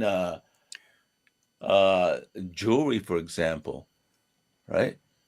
Everyone wants these wide, super fast lenses. We're shooting a 164, 200 f-stop. Yeah. On Schneider and Rodenstock lenses, on 4x5 film cameras, using 5,000 watt second lights, Right. multiple times. That's see, like looking at the sun 100,000 times. You hit the nail on the head a little while ago talking about lighting. And I posted something somebody had put up. I can't remember exactly. I think it was Roy, maybe, talking about natural light is for those that really don't want to learn lighting or are afraid of it. And I think that's true for a lot of people, maybe not everybody, because there are some great natural light photos. I won't take that away from when it works, it works. But just like you were saying, John, the sun's in one spot for 1 second and it's moving. So you can't replicate it all day long. There's just no way to do that. That's where learning lighting comes in. It's learning natural lighting first and then understanding it and what it does, and then replicating it with artificial lighting. And so many people don't, they're afraid of that, and it is a bit scary, I guess, at first. And you need to spend some time doing it, and you need to fail doing it to understand why Oh, of course. why it didn't work. Maybe Diana can talk a little bit about her lighting experience. By all means, Miss Diana. Yeah, like what you said is totally true. I agree with you 100%, Chuck. Because like, when it started off, you try to master the natural lights first, which is inexpensive, it's cheap. Right. And then after that, then you realize that it is not sufficient. And this is when I started to learn, use lighting. And I bought some Pro Photo lights last year, and I started to learn, how to use them. And you find that you just take your photography in a totally a different level when you start to use, artificial lights. But it is an investment. It is. But thank God, now you got some cheaper, lighting equipment. May not be the best, but it could be, very good for foot in the door, like the Godards, the brand like that. You're absolutely right. Yeah, so I think that this is good. At least you can access, those equipment and start learning first. But not learn is not an excuse. I mean, if you really are into photography. Right. No, you're right. And I think a lot of people are afraid of it. Not just the cost initially. Now, especially like you were saying, there's so many there's so many lights out there now that are affordable, and even cheap ones are good to learn with. The $50 strobe light that no pro's going to buy because it doesn't have any lifespan. It's not rugged, blah blah blah. But it's great to use to begin with. And yeah, I actually I have a group page over on Facebook, Nikon Amateurs Group, and it's named that for a reason because we're not all pros in there, picking each other apart, and we're just enjoying, sharing what we do. And I offered, I'm going to do a live stream there on lighting, just using speed lights, and then some strobes, and using things other than the expensive modifiers and things like that, whiteboards, bouncing light. You always have these things available when you're shooting somewhere. And I want to show people just how easy it can be. Now, back to lighting, that's where creativity really comes into play because you can become very creative with lighting. Everything from the standard Rembrandt flat lighting, short lighting, and eh, eh, um, broad lighting, and then from there, just make it your own and experiment. A light overhead, what does it do? A light in a softbox overhead, what does it do? Feathering light, what does that do? You can make your photos as dramatic or standard as you want, and really, once you start playing with lights, you figure that out pretty quick. Yeah, you have some misfires, pun intended. I don't like that. Well, one thing about lighting is you can change it, throughout a shoot, find out what works and what doesn't. So yeah, light is the probably the dominant figure in creative photography, and not just creative, but it's absolute in commercial photography and professional photography. A portrait shooter, if he's shooting in a studio, which he most likely is, because again, you can't chase the sun around the globe because you need more time with that certain angle or whatever, just like you were saying, John. um they perfected their craft by sitting in their studio at home studio, and shooting whatever. It doesn't even have to be a person. You've seen the people testing with a egg or something, or a ball, to see how light affects the subject, the ball or whatever. So yeah, I don't mean to run on about that, but light is, first of all, photography isn't anything but light. Without light, there's no photography. So once you understand And that, it's the control of the lights. You using some of this equipment, like for yourself, Chuck, and in background, I can see you got some yeah, nice lighting with some grid work and stuff. You see, and then your lighting on your face is the exposure is beautiful. well, thank you. You've And done a that's a great cheap light. job. It's just, I just have diffusion on it. See, so yeah, so the diffusion cuts out, stop and a half or whatever, so your skin tone is not blown out and your forehead's not shining and Yeah. things like that. I'm sure you don't go to a makeup room before you come on. No, sir. It's not in my vocabulary. You know, but having said about creative lighting, I mean, Nikon is probably was the champs when it came to creative lighting. You Yeah. know, I've used what 12, 13 SB28 speed lights. I mean, that's Joe McNally's, uh, forte is lighting with That's speed his lights. forte. Yeah, Yeah. I mean he's used hundreds of them. Yep. And Nikon's the best at channeling all those things together with an SU8. Yep. And I got buddies here that are just masters at Nikon creative lighting. So when we do commercial works, for example, I used to do a lot of hotels and resorts, and you go into a simple, say a simple room, a suite, and you got to make it look like $1 million. Right. Your lighting has got to be perfect. So what do you do? Well, you have to put a little splash of light on the linen underneath the bed, a little splash of light on the desk. It's meticulous work. I change. You go to a hotel room, I change every single light bulb because they use LED lights. Right. I don't want LED lights. So what did I do, Chuck? I collected tungsten light bulbs, and it's hard to find tungsten lights.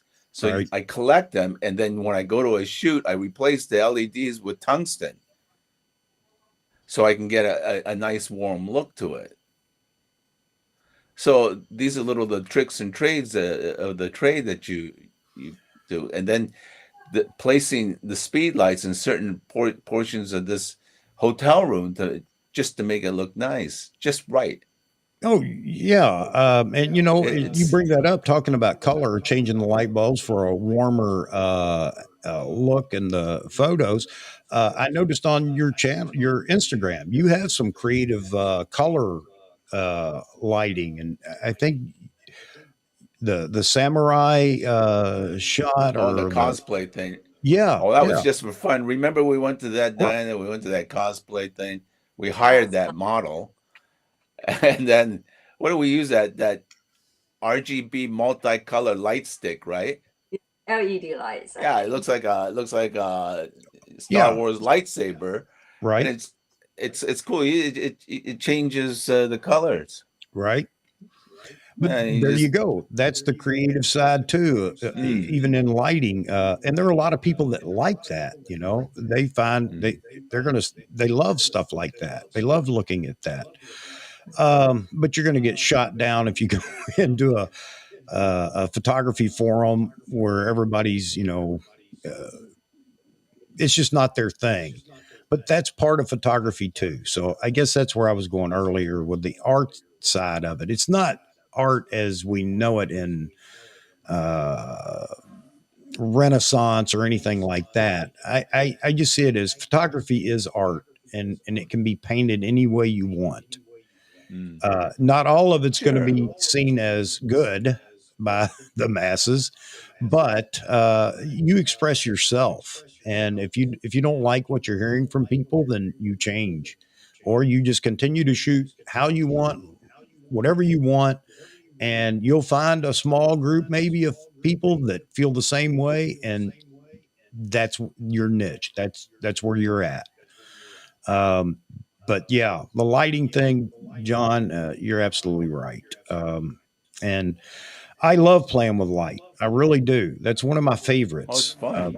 Yeah, because you stumble upon things that work, and or they're you don't get it out of a book necessarily all the time. You're just playing, setting lights up and looking at how it reacts to your subject or the everything else, and all of a sudden you find something like, wow, that looks great. You didn't learn it anywhere. Don't think that you're the only one that knows this, because somewhere somebody's done it, but you just found it on your own because you're experimenting and you're learning lighting. And then when you go somewhere, it's just like people talk about light meters, and I have one, and yes, it will in a with unknown lights and location and things like that. Yeah, it's great. It's fast. It helps you get on quick. But in my studio, I know the starting point right off the bat in my head because I've shot so much in here with the same lights. I don't need the meter anymore for that. Now, if I go somewhere else, yes, probably. But all these are the tools that you use in lighting too. So, and there I go. I'm running off at the mouth. And I think we wanted to see some of your photos, John, before we got carried away there. Sorry about that. Oh, you can just bring up a couple, and I'll explain how I took this shot for anybody who's Okay, let me curious. let's see. I've got, hang on a second. Just a couple. I mean, some are pretty old. Oh, Okay, hang on just a second. I got it up now. I'm gonna share my screen and then see if we can do this. Oh yeah, hang on a second. I think I can do it by doing this.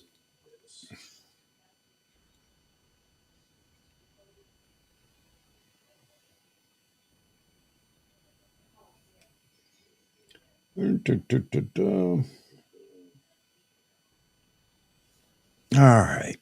Now let me see if I can share that screen.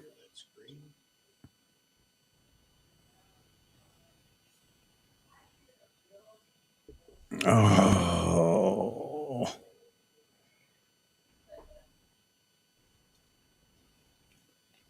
No, I can't do it that way. We're going to do it the old fashioned way. hey, Diana, can I open it up from my side? Yes, you try to share screen and then open the file. You try, or I can help you. I can go to your room and help you. Yeah.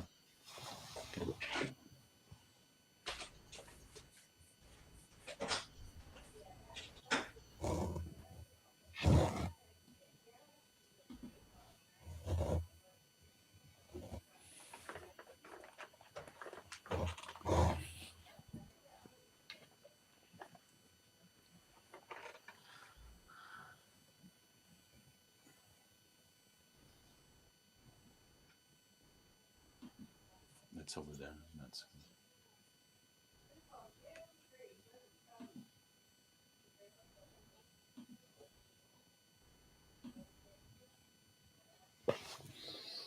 Here we go.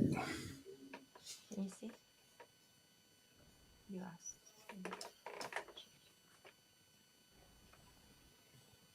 Can you see this? You have to do. Yeah, hang on a second. Yep. Let me.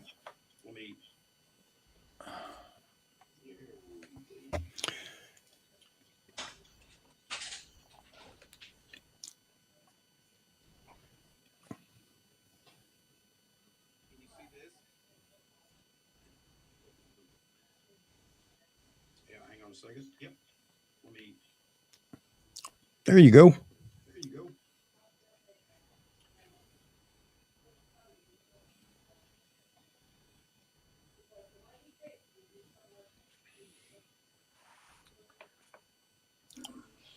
Where was this at, John? Okay, which one are we looking at? Looks like a mother and her baby. Oh, yeah, okay. All right. So here's what I wanted to explain. I was talking the other day. Now, this is a picture of this lady who's running away from immigration. She's a Burmese refugee. Looks like a mother and her baby. Oh, yeah, okay. All right. So here's what I wanted to explain. I was talking the other day. Now, this is a picture of this lady who's running away from immigration. She's a Burmese refugee. So what I took this picture with what lens I use? I think it was a 14-24, and I wanted to make since I knew it was for the front page. I needed to show the kind of conditions they were in, so that's why I encompassed on the right here the dirty toilet, the dirty bathroom area. Right. Right. It was a 14-24, and We lost the image though, John. It went to tunnel vision here. Okay, you see it now?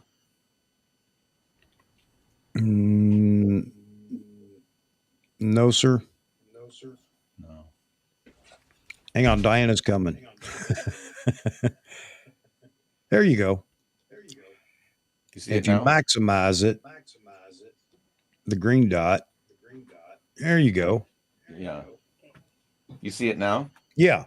Yeah, that's one of Okay. the things I noticed in the photo. You know, my eyes started wandering and I'm looking at the tile in the bathroom back there. Yeah. So what I wanted to do is I wanted to show the environment. So if I just showed her and the kid, it wouldn't be enough. Right.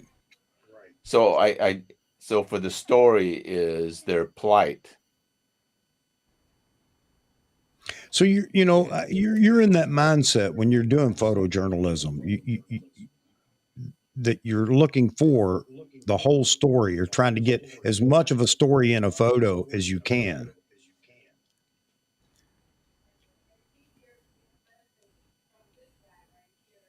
Right, right. Let me see the next one. Okay, you see this? Yes, sir. Okay. Now this is the tsunami that hit that I was talking to you the other day in Phuket. Now, I needed to show the tourists, the foreign tourists. Right. You were explaining that because I knew this It's a broader audience. Right, exactly. Like I said, my audience is going to be more international. So I needed to show that. So I encompass that. John, you need to write So a you see book on. how Yeah, you need to write a I book on photojournalism, how to approach the scene for photojournalism. For example, hang on here. Because it's all these little things that you're talking about that make the photo that a lot of people just may gloss over. Okay, you see this woman here? Yes, sir. Let me just tell you the story. You see it, Chuck? Yes, sir. Okay, what happened is the beach is right across the street. All right. So when the tsunami hit, all the water came over the road, and she's pointing to her. She had an art shop down below, which is the basement. Okay. So the waves and everything took all these cars and this car and dumped it into this basement of her art shop. Okay. So she's pointing to there, and inside there's a bunch of dead bodies, of course, because there's people that were caught. Were caught down there. You know, it's like somebody pouring a huge bucket of water down there, Right, and filling it up. So this is where you and the writer come together. Is that right? No, because the writer was never there. Okay, so you're explaining it, and then somebody's writing it in the storyline. Because what I do is I take these pictures, then I submit it, I transmit it, and once it's transmitted, then the writer will then go from there, and I just write the caption. Okay. For example, this fellow here. So all this water goes into this basement, right, and fills it up, Right. and jams it full of these cars. Now he is trying to open the door to this car to see if there's any people still stuck inside. Right. See, so when you select these pictures, it's very important that you frame it properly to show the total destruction. Okay. Diana, encourage him to write a book. Yes. Okay, here. Here's an example of the main street in which, when the waves came across the road, and here in Patong Beach, it took all these cars and piled them up. And this guy here was a German tourist. So it's very important to have him in the picture to balance the cars. Right. Right? Because without him, it's not much of a picture. It's just a bunch of wrecked cars. But he's a tourist being caught there on vacation the day after Christmas. Mm-hmm. And then you got to say, okay, what makes this Thailand? Or what makes this Phuket, or where I am? You The see where it signs. says massages, Yep. superstar. Okay, well, that is your identifier. Right. So you always have to have an identifier, because this could be anywhere. It could be India or whatever. So you need to find an identifier. Mm-hmm. Okay, there's a Thai military bank. I see where you're going with this. And this is, again, like I said, you're approaching the scene. You're looking for all these pieces. And if something's not there, then it's not really the photo you want, right? Right. Or it's lesser than you want. Okay. Now this of course, this picture went everywhere, Washington Post and everything, because you have to. Okay, Starbucks. Everyone in the United States know what Starbucks is. You have correct? an icon in it. Yep. So you have this icon. You have this big sign, and you have the Starbucks on the left, and it's all destroyed, and you got this destroyed car. and I always try to find. Try to find a human element. Okay, and the motorbike. These are the two identifiers that tell me that tell the viewer, oh, this must be in the tropics, right? Obviously, Right. you got palm trees and here, and oh, gee, Starbucks. We all know what that is, Right. and a busted up car. Now, I know that this is going to be backlit, so then I always have my speed light with me. Yeah, I Most of didn't the time, even. I'll use a speed light because, Yeah. especially for these shit, because I want the details so people will know. Because I don't No, have the time to sit there in Photoshop and try to pull out the shadows. I should have caught that right off, and I didn't. Thanks for bringing that up. Yeah, What's that? that you use the speed light. There's artificial light here because it is backlit, and Right. the brightness of the vehicle. Nothing wrong with that because this is telling a story, and you need that detail to tell the story in that photo. Now this shot of Starbucks, I was just there having coffee the day before, and then of course the next day it's destroyed. So, but the Starbucks sign is there, so that's my main Right. centerpiece because that's going to identify Starbucks destruction, Thailand, little motorbike with the kids. So I Right. try to throw a human element in there, even if I have, even though I have to wait for it.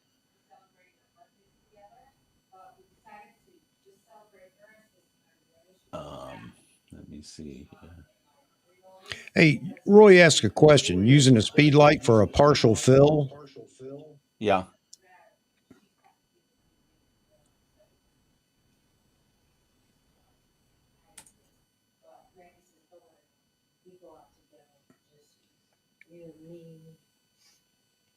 And then you always got to have a dead guy. You might reword that in your book. I hate to sound like that, but it's part of the work. You can't. You got to have the dead guy. You So have to have I yeah. have to go look. I'm looking around for a dead guy, right? So then, so obviously this guy is definitely dead. So somebody threw him in the back of his pickup. Because the newspapers like that. Everyone likes violence and death, so that gets picked No, up. you're right. It's a shame, but it sells, and you're absolutely right. It drags at the heartstrings, yeah. Okay, this one. This is taken downtown Seattle, and this was the first day of the attack on Iraq. Yeah. U.S. attacks Saddam. Right. So, the Seattle PI, this kid's grabbing the Seattle PI. I thought this was a really compelling picture because it's difficult to find a front page like this anymore. Usually it was like during World War II, they would have wars started, blah blah blah. Right. And the way he was holding it, I loved it. And then the look on his face. So here again, I use a speed light to fill his face, and I'm way down below and using a wide angle. So those are the type of shots that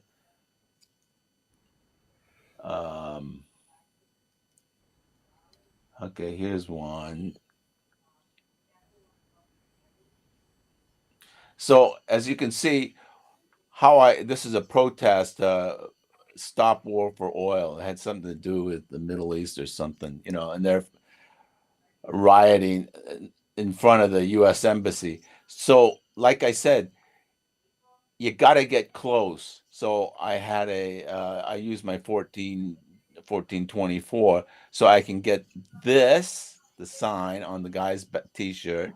I got the riot cop on the right. I got political flags represent representing the protesters. So I got 1, 2, 3. Right. So I try to connect these 3 together. Right. Right. Instead of 3 separate pictures, I know I want it together. Because that's what tells the story. They're Right. all So in the same. this They're all in the same stop moment. war for oil. Okay, we know Yeah. what he's trying to say. He's the protester. Right. He's the cop. He's trying to prevent the protesting. Well, who's doing it? These 2 political parties. Right. So you can So now put I got all all of it in 3. one time and space, and then that means they're connected. Exactly. Hey, Exactly. Jeffrey Neville just he posted a comment here. You probably unfortunately didn't have to look hard for a deceased person. How do you separate your emotions from the events to capture the images? That's a good question. Oh, I don't have any emotions. Well, you know, No. no, you know, and when what I did, it was the same thing. And my wife had asked me, or a lot of people had asked me, when you're doing whatever you're doing, you know that you're doing the right thing, and you do separate yourself from the reality of what's before you. I don't know how to explain it. You're right. You have no emotion I because don't. you have something you have to do. It's my job. What am I Right. going to do? Right. And it that sounds comes cold to first. people, though. I don't know what to tell you, Chuck. It's just that No. I got to I'm find not. a dead guy. No, I agree with you. I'm just saying that for anybody on the outside, that sounds very cold to them. And now here's my problem is some people have looked at me like, well, you're a very cold-hearted person. No, absolutely not. But when you're doing your job, you can't be emotional. You have to, do your job, I guess. I don't know how to say it any better. Well, it's my job. Now, what a cold person would be, hey, me and the buddies, let's go down to the morgue and check it out, see what's coming in today. Yeah. Got nothing else to do. Okay, well, that's different. But yeah, John, because you are that way, I don't know. I mean, that you can control your emotions to do what you need to do because you got a job to do. A lot of people don't understand that, though. Chuck, I've seen way worse. Well, I know I have too, but I'm just trying to relate to the audience and other people when they look at that and say, wow. I wanted to, this, well, hang on just a second here. Just a few more. Okay, this picture was for Associated Press. Now, the reason why I'm showing this one relates to 2 things. Remember I was telling you about writing? Yeah. All right. And how your writing skills are very good. You take a look at this caption here on the right. It's just not who, what, where, and when. I have to write spiritual leader of the Malaysian opposition, Pan-Malaysian Islamic Party, Nik Aziz Nikmat, shows thumbs up as a sign as he leaves after casting his vote in a general election at a polling center in Kota Baru, capital of Kelantan State in Malaysia, Saturday, March 8, 2008. Right? Right. So you have to put in an entire synopsis of who this fella is. Right. Okay. That's why it's so important to be able to write. Nowadays, it's even more than that. It's probably 2 or 3 lines more than that. Number 2 is I was able to get this shot because I had a 14-24 2.8 on a D3X. Nobody else could get this shot because they're using a Canon, and those days they were using the APS H size sensor. All right. So it would be tighter. Yeah, you brought that up the other day talking about one of your key lenses, the 14-24, or basically the Nikon Trinity, including the 14-24. And yeah, I can see you've shown a few times here where that's important because you've got to be close. Oh And yeah. when you're too close, the 24 millimeter just is too much, and obviously a 70 to 200 doesn't work. So I see it now. Did you now a question before you go on to this photo on the 14 to 24 because it relates to all the wide lenses we have today on the mirrorless and everything else. Did you have two cameras or did you have the lenses with you and one camera body and you just knew that I need to get the 14 to 24 out because I know I'm going to need that here? Well, because I know I'm going to use that probably 90% of my shoot because the assignment was at a polling station. So everything's close.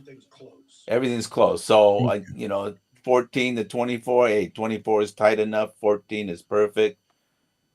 I got my two legs. I can move forward or back. Right. And then I shoot 2.8. I know it's going to be sharp. Plus, I got a full frame. The rest of those Canon fellas, they only had APS. I don't know, was it or 1.3 crop factor or something like that? I can't remember. Yeah.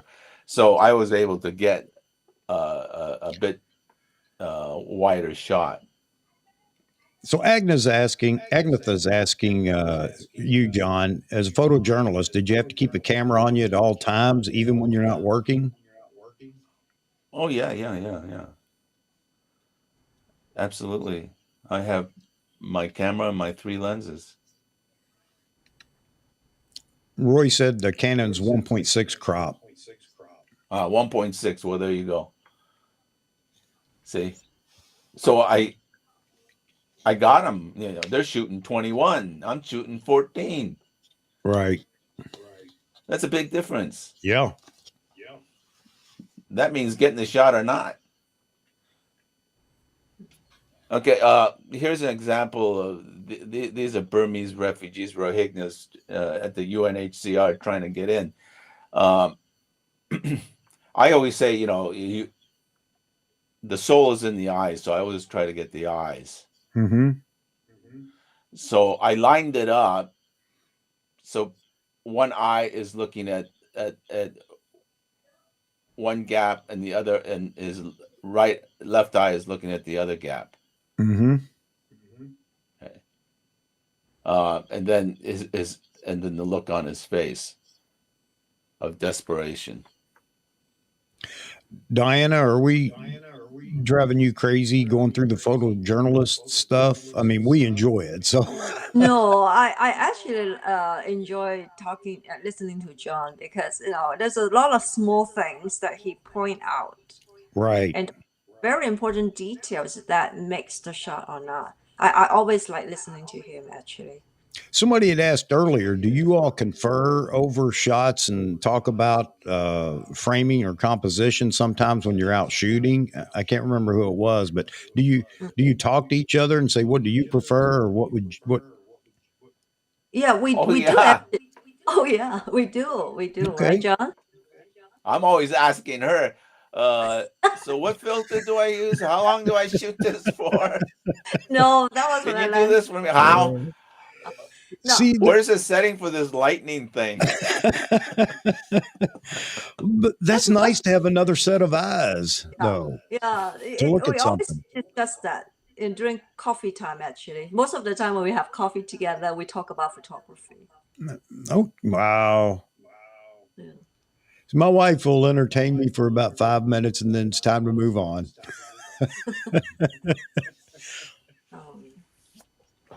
And I'll just show you this last one of this, and it just shows drama. Right. So so this is what editors are looking for in a shot. Let me see if I got something. No. Yeah, John, you got to write a book. Oh yeah. I'm not a wedding photographer, but I did dabble in it for a bit. No, we don't want to. We got plenty of those. We need a book on photojournalism. You know why? Because your wife just brought it up. She enjoys listening because there's so many tips and things, the attention to detail. Guess what? That spills over into everything we shoot. I did this shoot, this wedding. This look, this is your future wife, and I'm tired of looking at those stupid wedding pictures where when you kiss your wife, it's like you're kissing your sister. So I said, look, look at, I want you to go for it. Let's get down, man. So he says, oh, well, okay. And so he started doing this to his wife. I said, well, there we go. Now we got something. And the funny thing is, I had this young boy who was my assistant, right? Young kid, he must have been about 18, 19 years old. It was getting so hot, he couldn't take it anymore, and he left. Oh. Agnetha said, I don't see much of those poses from wedding photos. No. Well, I wanted to do something different, It was. Yeah, I hear you. I hear you. Jeffrey asks, did you ever shoot for Life magazine or published in Life or whatever? No, because Life was pretty well gone by then. Okay. No. Unfortunately, my pictures get published by usually the subscribers, So here's an example, going to a place where the lighting is really cool, and you can get some pretty dramatic shots. I don't even know if these guys are even married anymore. They probably got about 5 kids. Oh yeah, this will be the last one. Oh yeah, Okay, yeah. Ooh. Ow. This is a Thaipusam. It's a Hindu festival that they have every year, and they pierce themselves and do all this weird stuff. So this guy is getting his tongue pierced, and then he's got these fish hooks with limes on the back. Oh yeah, his yeah. back. Yeah. So what I try, see, there you go. I use a speed light with this, and the beauty of the Nikon Speedlight, it just gives me a nice little bit of splash of light to fill in the dark, the shadows. Right. Right. And then of course I got my, this is even before the D3X. I use a DX 1224, I think, those days. Great lens. So then I get super close. Well, anyway, there you go. That gives you some idea. You gave us a lot in those photos. I mean, just talking about what goes into the photo again. I'm telling you, Diane, stay on him. He needs to write a book. You need to pass that on to everybody, all that knowledge and all those stories. And people love learning when there's a good story behind it too, John. Oh, yeah. I think I got 65,000 pictures just in Flickr alone. Oh, man. And John is a good mentor, actually. He is very good. Oh, I absolutely believe that. He's got a great attitude. He's so approachable. I mean, I saw that last week on Vahography's channel, and I had a great time talking to him. John, you're a natural, and I'm not just saying that. I'm not making fun of you or anything else. I think that you ought to write a book or something, or do an audio book or something. Yeah, it would be fun. Give you a little history. My father was, I got to tell you about my dad because he kind of makes who I am. My dad was adopted by some Irish people in the 1920s, and they owned a grocery store in Pikes Place Market in Seattle. And when he grew up, and then the war started, and then my parents were put away in the concentration camps in Idaho because they were Japanese Americans. Right. So my dad wanted to show his loyalty to the United States. He joined the Army. And he became a military intelligence service, and he was with the MIS in the Philippines and under General MacArthur Right. and served there. And then when the Japanese surrendered, he went with General MacArthur's team for the occupation in Japan. And then he was joined with the OSS. I don't know if you're familiar with OSS. Oh, absolutely. Okay, and then he after the war, they had the GI Bill, so he went to Georgetown University in Washington and got his doctorate in international studies. And then he went back. Then the Korean War started, and then he went back to serve in the United States military. But he joined the CIA because he and Bill Colby. Are you familiar with Bill Colby? Yes, sir. I'm retired Special Forces, by the way. Oh, okay. So he and Bill Colby were buddies. They went to school together, and then so my dad was station chief in Tokyo in the 50s, and that's where I was born, on an army base in Tokyo in the 50s. So then we went back. So I lived in Virginia, of course, like most of us in the civil service. And then during the Vietnam War, then he was transferred down to Malaysia, and he was station chief down here. And part of his area was operation was Saigon. So my uncle was also station chief of Saigon and Bangkok. This is 60, I want to say 65, 66, 67 during the height. And then they were involved with this. Are you familiar with the Operation Phoenix? No, sir. Okay. Operation Phoenix was developed by ashamed to Bill say Colby and General Westmoreland, General Westmoreland, right? Right. They wanted to kill high-ranking, high-value targets of the Viet Cong down there. So my father was a real, true American patriot, and that was instilled in me. Mm-hmm. He would do anything for the United States, so he would definitely die for the country. And then after he got out, then he became a university professor in international studies. He's got a very storied career. Yeah. So 25 years in the CIA, under Bill Colby and oh God, what's his name? In the 70s, during Nixon days, I can't remember the fellow's name, but so that's kind of my backstory, and that's why I guess traveling overseas. And I was a political science major at University of Washington, so and I studied Southeast Asian studies during the Vietnam War days. Mm-hmm. So then coming out here was quite natural. So we lived overseas quite a bit. I have a friend or colleague I worked with, and he's former Special Forces as well.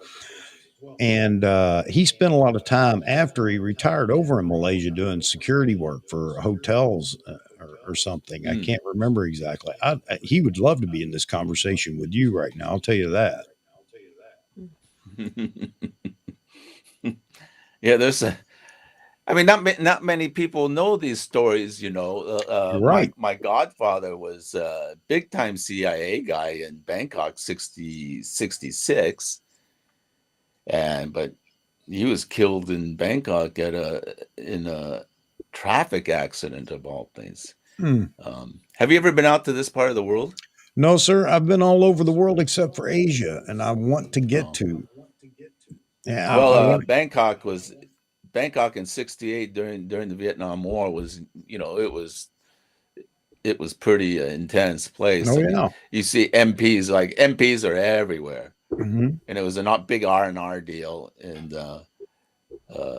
you're familiar with Just Mag? Yes, absolutely. Yeah. So they got a huge Just Mag office there. So Yeah. you, as a former military guy, would know. You being in Green Beret. Yeah, I retired out of 5th Special Forces Group, and I don't know how you want to look at it, fortunate or unfortunate. I mean, but 5th Group was in Vietnam. Uh, it Mhm. it it has deployed twice as a group, once to Vietnam and once to Desert Storm as a group. It's the only group that I know of that is actually deployed as a group. So it was everybody, lottie dottie, everybody. But our area of or geography was Southwest Asia, but I never got to Asia. That was Well, another now you have a group. reason to First come on. Special Forces group had Asia, and so everybody would laugh at us because we had camels and desert, and they had drinks and beaches and you know, everything fun and nice. So, but I Well, enjoy so hearing these stories. I'd like to talk to you offline sometime, and I'd like to drag my buddy. And I think that, and you'd get a kick out of him as well because he can speak intelligently about Malaysia and Asia. He's just a study of Asia um, because he spent so much time there. well, that'd be fun. That would be fun. I'll guarantee So getting you, back to the you two photography, would know somebody. oh, I'm There's sure. no doubt in my mind some name would come up. The two of you know. So, yeah, let's get back to the photography. I'm sure everybody's ready for that too. But thanks for that, though. It's really nice to know for Well, everybody you to get know to who you know a are. little bit about Right. me.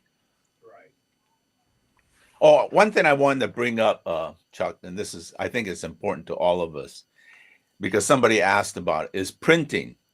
Right. Okay. I was an Epson Stylus Pro guy. So Epson hired me to do print. And and printing is really, really important because you capture, you process, and then you got to print. Right? Right. So to know, and printing is gotten to the point where it's almost like it is kind of like rocket science, It is. But if you put the time and effort into it and you produce prints of your beautiful work, it makes a gigantic difference. Yeah. You spend 30 grand on a camera, and then you process it, and then you throw it on Facebook, and you go, it's kind of sad. No, you're right. But if you print it, you do your own prints, it's awesome, right, Diana? Yeah, that's when you see the true quality of the camera. Why you pay so much money for it? Yeah. I had one photo which is actually hanged in the living room, and it was a photograph of the lightning shots that I got. And we print out what size was that? It was quite big, right, John? Oh, it's gigantic. Do you Yeah, have it? and the lighting in the living room, and it was just like amazing. You can see all the details, and this is when you can see, wow, okay, this is what I spent the money for this true quality of the camera. And John, you said it's. I bought a photo printer. I bought paper, everything, and found out that guess what? You can't do this because you don't know how. Because, like you said, you have to learn how to print now. It's not I'll just teach you. okay because you can't just stick a memory card in and upload it and print because what I got out was terrible. No. It's everybody's got to speak the same language, right? Mhm. Your camera's got to speak a language. the computer has to speak a particular language. The software has to speak the same language. Yes, sir. You have to understand profiles, color profiles. Your Yes. media, your paper is reading the different language, and then you finally get to your printer. Yeah, I agree, and that's what I didn't know. I didn't, I knew, but as I'll just say this jokingly, there's more than red, green, and blue. Imagine that. There's a whole color palette in there that you have to understand and output to print. Yeah.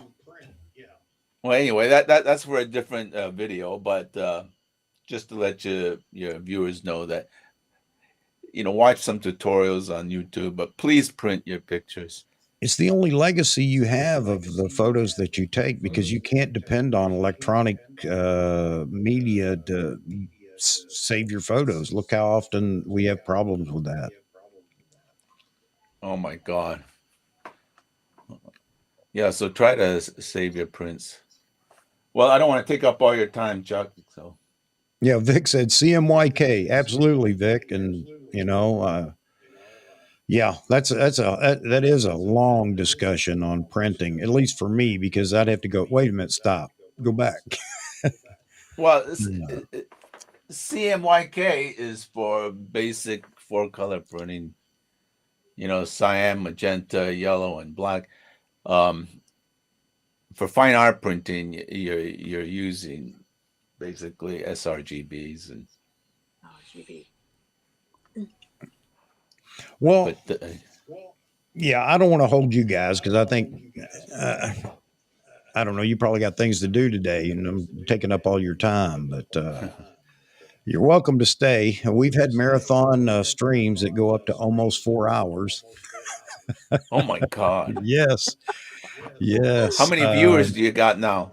Yeah, we're at 21 right now. So. Okay. But I really appreciate you guys coming on, especially short notice, John, and bringing your lovely wife. And you know what? The two of you made the stream, and just how you both enjoy, one, being together, and two, shooting together, and your morning coffee discussions and photography. I think it's fantastic, Diana. I think you two are just a perfect match, a perfect pair. Thank you. Thanks. No, you're And welcome. if And there's both any of you. questions, Yeah. if there's any questions from your subscribers, I'll be more than happy. I appreciate it. Somewhere down the road here, not too far down the road, would you be willing to come back and maybe we get into more? We just chat. We don't get into the interview type, but just chat, talk to Sure. the chat room. Yeah, I'd love to. Any questions that people have, because I know on Vog's side there quite a few people asking questions. Yeah, How do I do this? Learn so much.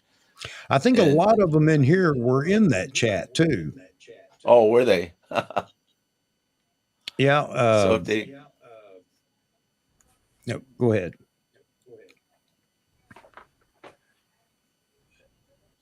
any other questions here?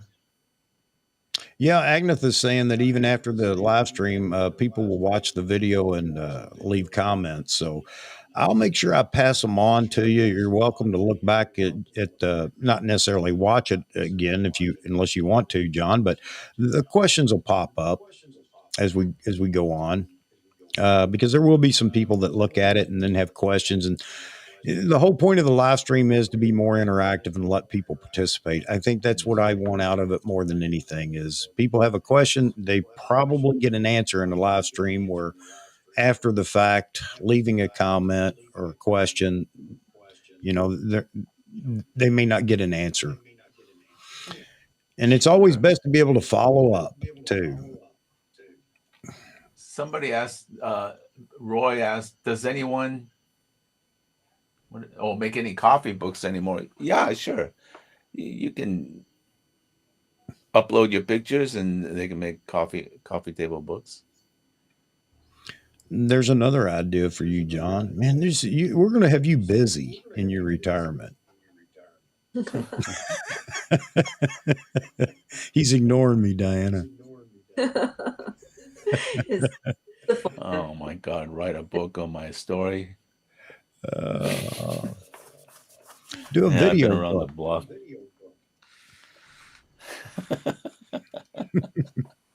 A coffee table book of photojournalism, my years. Yeah, because it's changed a lot. I think photojournalism won't even be around in much longer. There's, God, the sad story of is in the Chicago Sun-Times, one of the most leading, biggest newspapers in the United States. Pulitzer Prize-winning photographer goes to the office and finds out that he just got fired. Just got fired. Yep. No budget. Yeah, there's that's another question that could go on forever here, and I'm not going to drag Diana down that answer or question and re-question, but yeah, it all has changed, hasn't it? Photojournalism, it's really changed, hasn't it? Yeah. You got a question, John? Certainly has. Hey, I'll get some other guys on for you that your viewers might be interested in. One of them just came back from Beijing Olympics. Oh, And he could tell you about the experience there. And then Sanjay could talk about his experience as a professional hornbill photographer in the jungles of Borneo. And then I have another friend I'm interviewing, and he's probably the foremost expert on really esoteric cameras. You know, that are no longer in existence. He is also an expert on Leica and Nikon film cameras. He's just a treasure wealth of information. I think it'd be great. Go crazy over that. Yeah. We know quite a few people, right, Diana? Yeah, and they have so much knowledge. You know, hey, John, think about this. You know, I can have up to 10 people in here, or 9 plus myself. Think about this. If you have, you know, all these different friends, if you guys would like to come in on one of the shows and just do a round table, I'll just turn it loose with you all. Oh, that's a good idea. And just go to town, because I guarantee you, I think that would be entertaining, because I know that conversation will go all over the place, and just let them know that every now and then we'd like to ask a question. But if you want to talk to them and they want to do that, yeah, let's put a whole round table together, and you guys can get in here. Everybody's in their window and just take off. And they're English. You know, Malaysia is pretty much an English speaking country, so there's no issues about language. I'd love to sit back and listen to that. Okay, let me see what I can do. Okay. Just one last question. This Tommy Brantley, he says, "What's my opinion on Epson 900 P900 printer?" P900 is very good, but if you want to do more intensive fine art pictures, I suggest what I got over here is an Epson 5000. Is it? P807, sorry. So a P900, yeah, probably about in the U.S. market. Excellent. Roy, when you say Nikonian's question, who do you mean?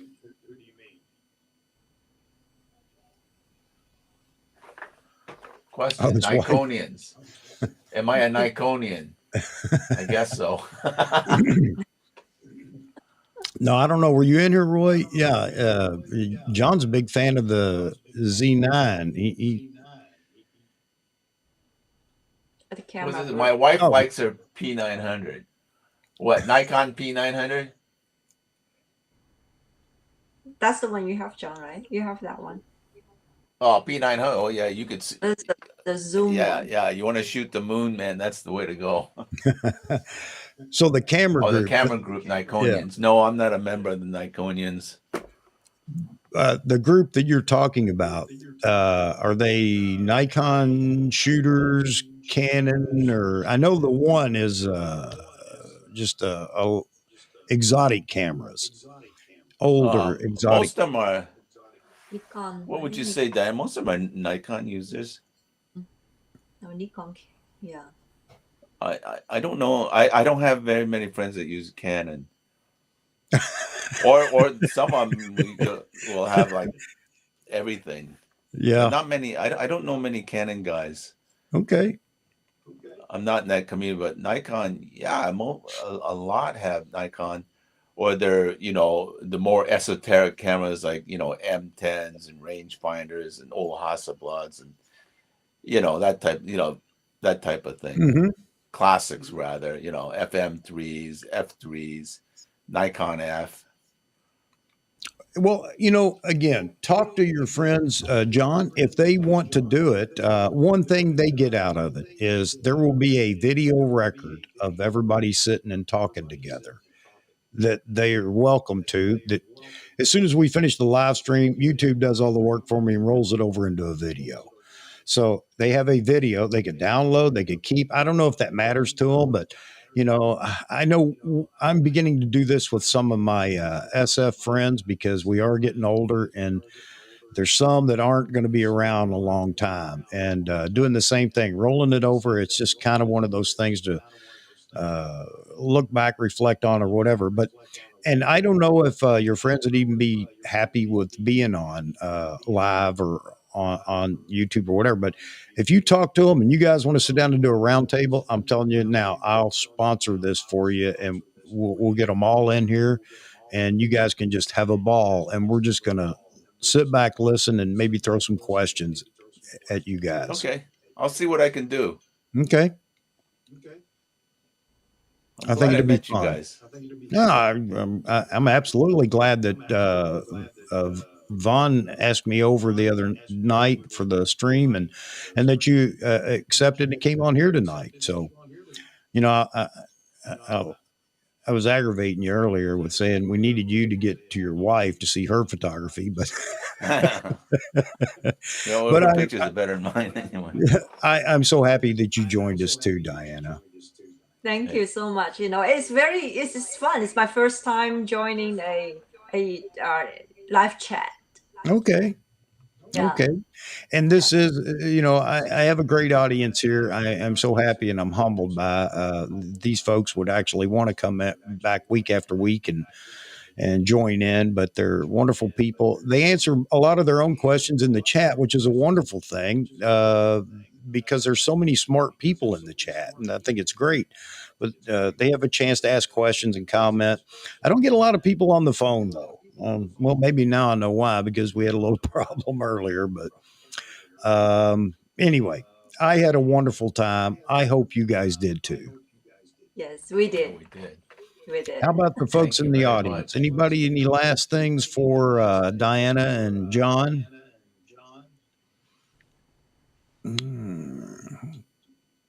Anything you guys want to say before we go? Diana or John? Thank you. Thank you for having us. Anytime. It was a fun morning. Well, you're more than welcome. It was a very fun evening for us here in the States. And now the poor people in Europe, it's the middle of the night. Well, early in the morning for them. But there is no one time that fits all. That's the one problem we have. David said, Diana, you made the live stream. Hey. Thank you. And thanks for sharing. Yeah. All right, guys. Let me know, John, and we will make this happen. I think it'd be a great evening. Okay.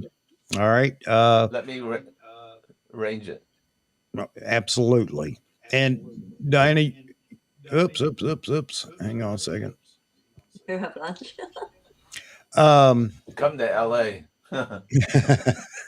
I've been to LA actually 2 times. I used to live in San Diego for about 2 years. Oh, Yeah, I we think love my to go. wife, we're going out to Vegas, I think, in April sometime. My wife has to go out there for a few days for work. And so I I'm love going out to take photos. I love Vegas. This is our honeymoon place. We went to Vegas. Oh, okay. Mm. Another comment, Gustavo, Diane John, inspiring photography. Thank Yeah, you. not just the photography, but the discussion Thanks. of the photos. And John, thanks for sharing. Your story there about your father and your uncle and your grandfather and everything else. And it's personal now. It's we this is how we actually begin to enjoy everybody's company. We know more about them. And Yeah, exactly. I think it's important to know my backstory because a lot of yeah. people wonder, what the heck is this guy doing way out there? Well, I have another friend that was military, worked for some other agencies and things, and he's from Kansas, and he's all about. He went back to Asia, and that's where he's at now. He moved to Asia. I think they're in. I think he's in Singapore. Mm. Well, So that's an expensive town. yeah, he's doing okay though. Oh, all right. If we don't have anything else, I'm not going to keep you guys in here. And I don't know why I'm still wearing these headphones, but I have to have that for the phone. But again, thank you very much for those for those of you in the chat tonight. Thanks again. Glad you came. I hope you enjoyed Diana and John. You're part of our community now, by the way, guys. You guys are part of our little photo community here. And folks, if you do enjoy these live streams, if you would share them, and if you haven't subscribed, please do. It just makes me feel good. I'm having a good time, and as long as I continue to have fun, it really doesn't matter. But my wife keeps telling me I have to say that. I have to say, please subscribe, and she's right. All right. With that said, I don't have anything else. I think everybody else has asked their questions. John, Diana, again, a heartfelt thank you for being on here tonight. And I look forward to the next time. And Diana, you're welcome anytime. Thank you so much. You're Yeah, welcome by yourself if you want. Okay. okay. Thank you. Thank you so much. All right. All right, John. Thanks Okay. for being frank and Bye-bye. everything else tonight. That's what made it great. Okay. All right, folks. That's it. We're going to sign off. Have a great and wonderful rest of the weekend. God bless all. And that's it.